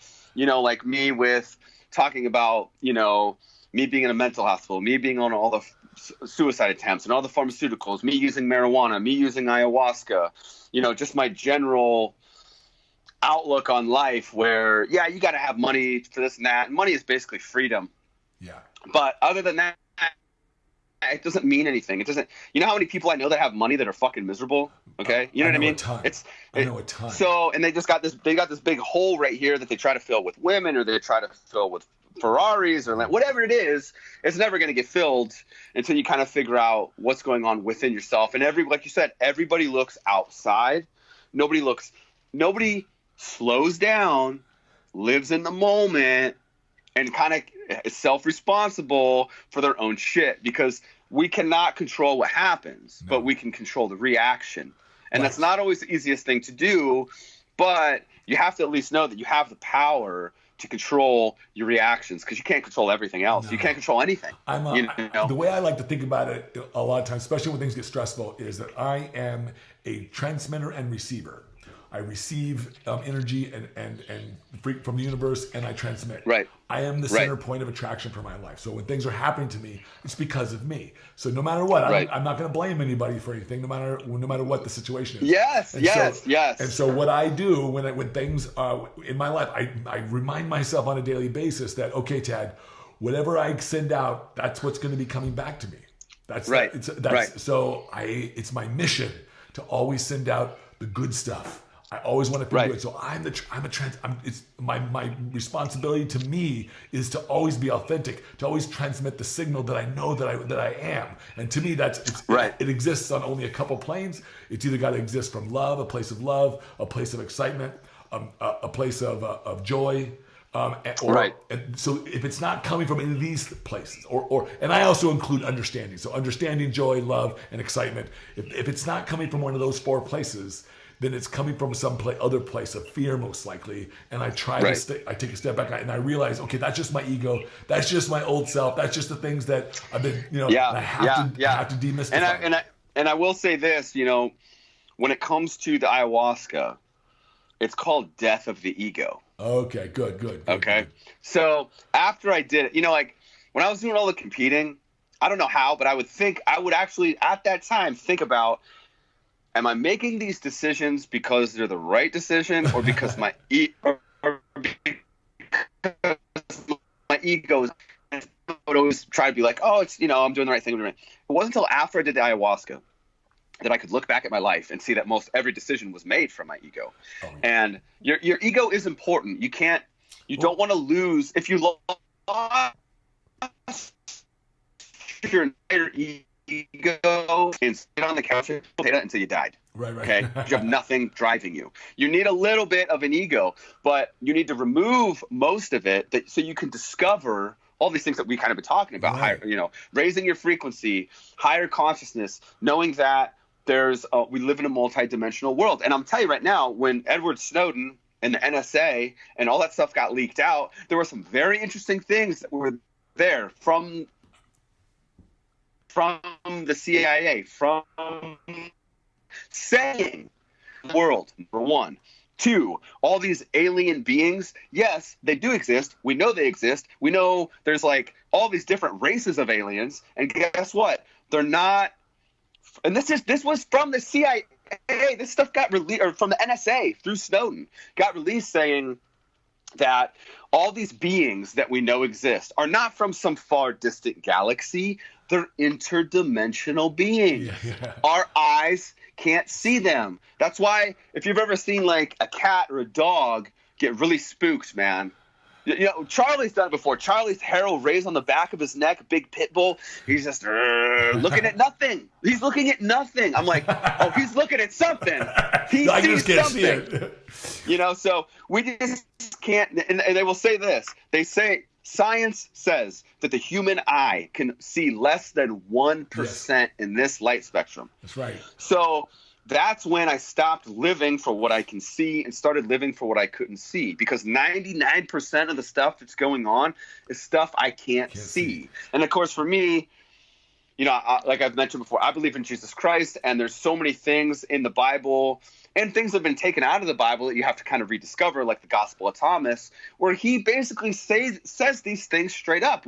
Our problem is against powers and principalities, not people. It's not people. It's these things that you can't see that get in men's heart that cause them to do these horrific things. But I look at this life very much like looking at a really wonderful mansion. Like you can see this great gigantic mansion, and we're looking at it from the outside in. But all we can see on the inside of that mansion is what we can see through the windows. But there's so much more in there. Yes. We just don't have the ability to see with our eyes that stuff, but we have the ability to feel through some of it. So to me, it all comes down to perception. Yes. Okay. So like that's one of the reasons why marijuana has been very beneficial for me personally, because I could sit there and think about without it. I'm sitting there thinking about something. I'm upset. I'm not happy. It's stressing me out. I'm angry about it. I use marijuana. All of a sudden, I'm okay with it. It's fine. And it's not because I don't care. It's because my perception has changed. Now, my example for this is kind of like yours. If you were born in a garage, and that's all that you knew was that garage. It's dark. There's four walls. You grew up there. You don't know anything. You know there's walls, and it's dark, and there's a floor. That's all you know. Now, I drill a hole in the garage. You put your eyeball up to it. You go, you can see out just a little bit. You go, there's something else out there. It's light. There's something out there. It's different. There's this blue sky. Like, what is this? And then all of a sudden, one day, I open the garage. It opens. I walk out into the world. I see everything. It's my perception has changed. Yeah. My perception, and that's I feel like people, even without using something like marijuana. Well, you could do meditation. You could achieve that's what I mean. Yeah. If through meditation or just mental strength, which to me is like being able to like meditate is a mental strength, because your body naturally your body wants to move, and it's hard to keep it still. I also think that when you change it, like you said, when you change your frequency, when you really exist on these higher frequencies of joy and happiness and love, and then you start to pick up different signals from the universe and from your surroundings. I do. You start to pick up different stuff. You see people. I encounter different people. I have different reactions. I have my day. I just have different experience through my days, and it's the same. Yes. And I could go to do things. You and I could go. I always use this example. You and I could go to a movie, sit right next to each other, watch the movie. We could leave and go, and you could say, "Hey, man, that was the worst movie." I could say, "Hey, that was the best movie I've ever seen," and we're both right. Because we perceived it. Yes, we're both correct. Yeah. So so the question I always ask myself is, what kind of world do I want to see? I get to choose that. Right. It's all around me. I get to choose. I think too, one of the things that happened to me that I think happens to a lot of people and they don't understand it at the time, because I didn't at the time, was I wanted to change my life. I wanted to be a certain man, a certain way. You know what I mean? Yeah. And pure and clean and a good person, man. And so when I started to reside on that frequency, okay, all of a sudden, all these things are getting pulled away from me. This person's leaving me. This person's leaving me. This person hates me. This person this person that. I started to think, why are you taking everything away from me? You're taking everything away from me. It's like taking a a blanket away from a baby. It throws a tantrum. Right. I was an adult throwing a tantrum going, why is this happening? Why is that? Until I realized God was providing me exactly what I asked for. But to get there, I had to You gotta remove lose it. You gotta lose the old stuff. all the negative shit, all the people around me. You know, lose the old stuff. You want a different life. I tell them, like, you want people. This is exactly kind of the analogy I use when people ask me about. They say, "Hey, I want to be a pro bodybuilder." I said, and they got to change their lifestyle. I said, "Look, you got to literally kill your old self and reborn and rebirth yourself as somebody, and that means, dude, you got to think different. You got to say different. You got to do different. You got to eat different. You got to become something different. Because unless you're super happy with where you're at, you wouldn't be talking to me. Unless you're super happy, then you keep doing the things, keep thinking away. What? I think that this is a crucial part of that because we both coach people, you know, and it's like, so when it comes to diet, it's like, okay, you want to change the way you look, you want to change the way you feel. Well, you have to feed your body healthy foods, right? Yeah, feed it good. Now, to me, again, the mind, yes. You have to feed this healthy visuals. Yes. You can't be watching, in my opinion, you can't be watching mainstream shit. You can't be watching any type of like forget about the news. Forget about the news. Think about, you know, anything that's like sexually perverted. And you know what I mean. Anything that's a negative like that. Yeah, and you know it because when you feel it, you know it when you feel it. You know it when you feel it, but. And think about that. They think about feeding themselves healthy food. They think about this and that, but they don't think about feeding themselves healthy visuals and healthy audios, which obviously is like, you know, good things to read that to make you learn, to expand your knowledge, to be positive, certain podcasts, I still listen to Greg Plitt quite a bit. I still watch his videos quite a bit because he was the one that was like, yo, you got it. He's the one who said it first, as far as I can remember. He was saying, you got to feed yourself healthy visuals. You got to feed your mind healthy things.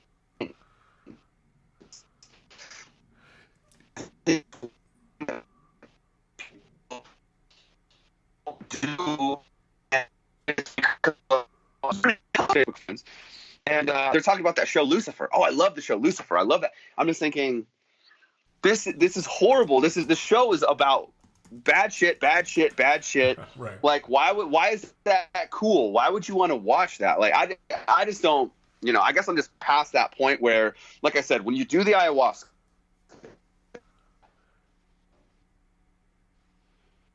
these veils, and you are able to see the world for what it was not the greatest thing. When you start to learn some of the truths about the world and what's really going on, you become almost like amazed, astonished, angry, depressed, and then you come out, and then I came out of all. You go through that emotional range, and then you come out of it, and I wasn't angry anymore. I was just like, wow, this is what the world is, and pretty much. You have to invert everything for it to make sense. And when you did, like, basically, one quick story here. When I was in LA and I was very suicidal, I went to the beach for 3 days straight between Santa Monica and Venice. I was going to kill myself. I knew I was going to. I'm glad you did, man. I know, man. But I kept going. I kept going to this beach, man, every day to pray. I would listen to frequencies, 528. Okay. And good. I would pray. Is that the love frequency? Yes, it is. Okay. And it also heals your DNA as well. I listen. I do all that stuff. Yeah, the 528's the one, man. So I'm there. I'm praying. I'm meditating, and I'm literally knowing I'm at the end of my life. And so I poured my heart out to God. I just said, listen. And I literally, Tad, I could see it coming out of my heart, opening to the sky, which is a whole other story. But I was just letting out, like, listen, you know everything about me. I can't hide anything from you. You know every little secret in my life, everything that's in the closet, every skeleton, you know it's there. Why am I here? What am I supposed to be doing? I know it's not being a fucking fitness model. That's not what I'm supposed to be doing. You know, all this other shit. It's not what I'm supposed to be doing. What am I supposed to be doing? I need signs. I said, I need signs. Don't give me no bullshit. That's how I was just at the end of my life, bro. I'm ready to go. I was at the end of it. So I was like, I need signs that I can see and understand. Okay. I get in my car. From the time I got in my car to the time I went to bed, a total of 11 times for Satan and devil. Radio, television. I went home. I opened up for magazines on the cover. It's met something about the devil. I'm just like,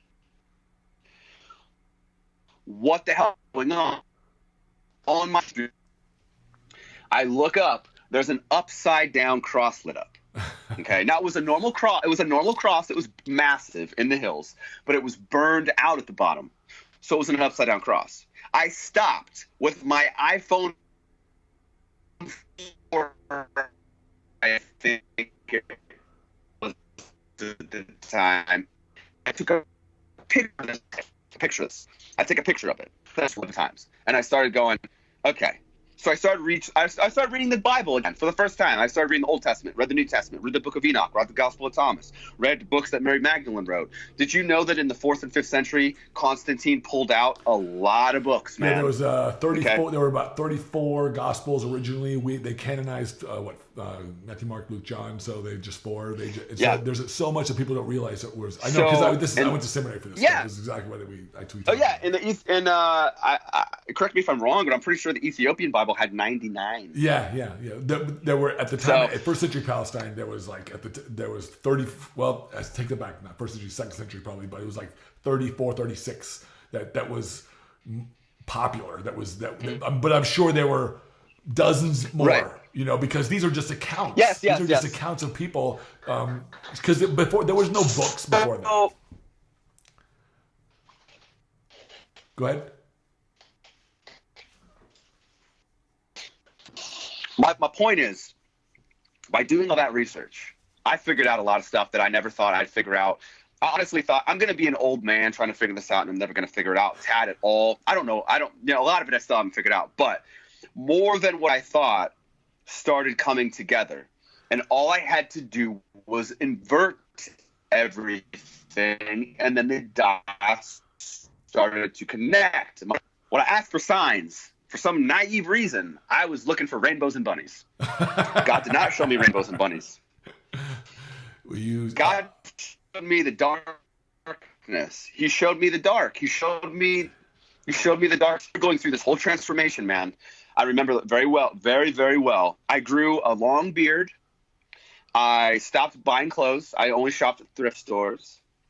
And I'll never forget, Tad, I went to a show. I went to a John Lindsay show, an NPC show, and I show up, with my beard and all my stuff. And I run into a whole circle of people that I know talking. So I kind of make my way in the circle, and I'm talking.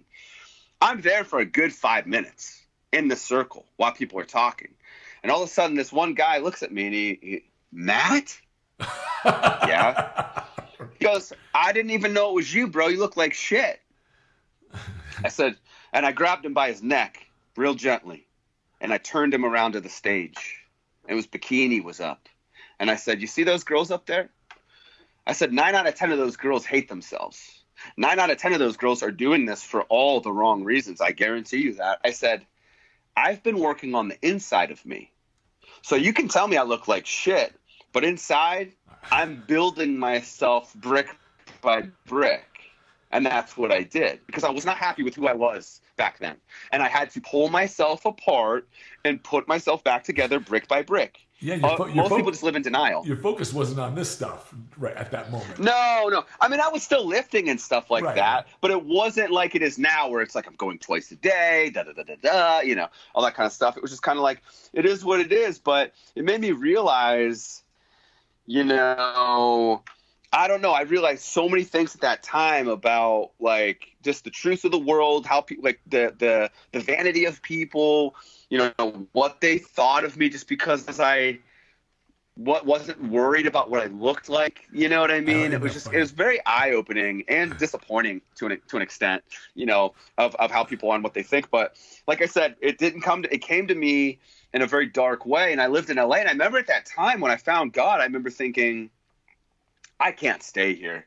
There's so much bad shit that goes on in LA, and people trying to audition. I go, and I was staying to fitness, and everybody was trying to convince me to go to these other auditions for other stuff. I go to one other audition. Guy wants me to suck his dick. What? And And then it all made sense. Then it all made sense to me, because if you go to Hollywood, you'll see a lot of young people that are homeless. Yeah. Right? Yeah. And to me, it's very simple. You go there with big hopes and dreams. You go to some auditions, you do your thing, and then all of a sudden, you run into what I ran into. Now, think about it. There's probably at least 10 or 20 other guys going to that audition that he asked the same thing from.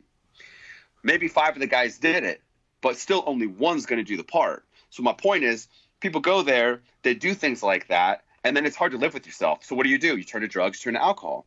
That's the homo situation there for a lot of people. There were people that were good looking, 20-0, and you're an alcoholic, a drug addict, and you're homeless because of the things you kind of did when you first got here that you really don't want to live with. Yeah, you know what I'm saying? Yeah, that's what I learned. So it's very Las Vegas, LA.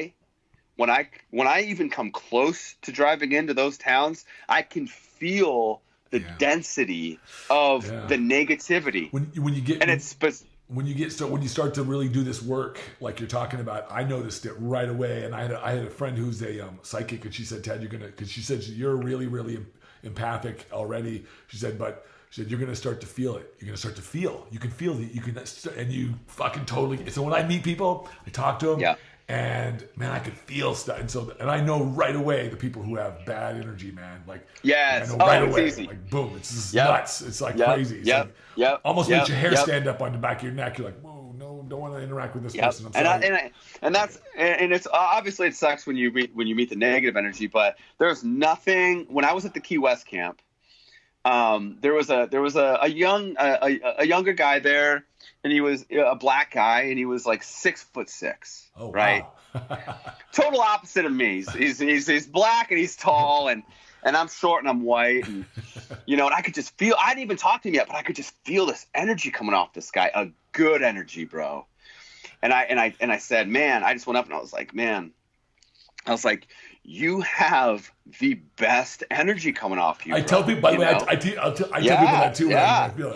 And it was so funny because I said, do you want to work out with me today? And he was like, I get to work out with you? I was like, hell yeah, bro. Let's go, And it was just, it's moments like that I just love, dude, because it's like such a good energy. And especially with, like I said before, not to get back into this because I don't want to, but with the media, trying to race bait, trying to put everybody against everybody. Yeah. So like, to me, it's easy.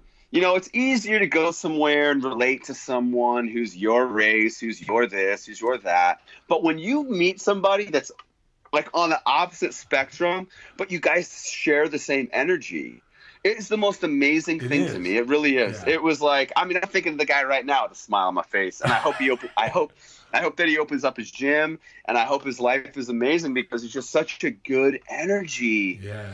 About him, and I just love that. I love that. I think that's what that's what we're here for. We're here to have a joyful experience. We're here to uplift others and help others do the same thing. And that's the essence of the creative power that I think that we're all responsible for and we all have in this life. So yeah.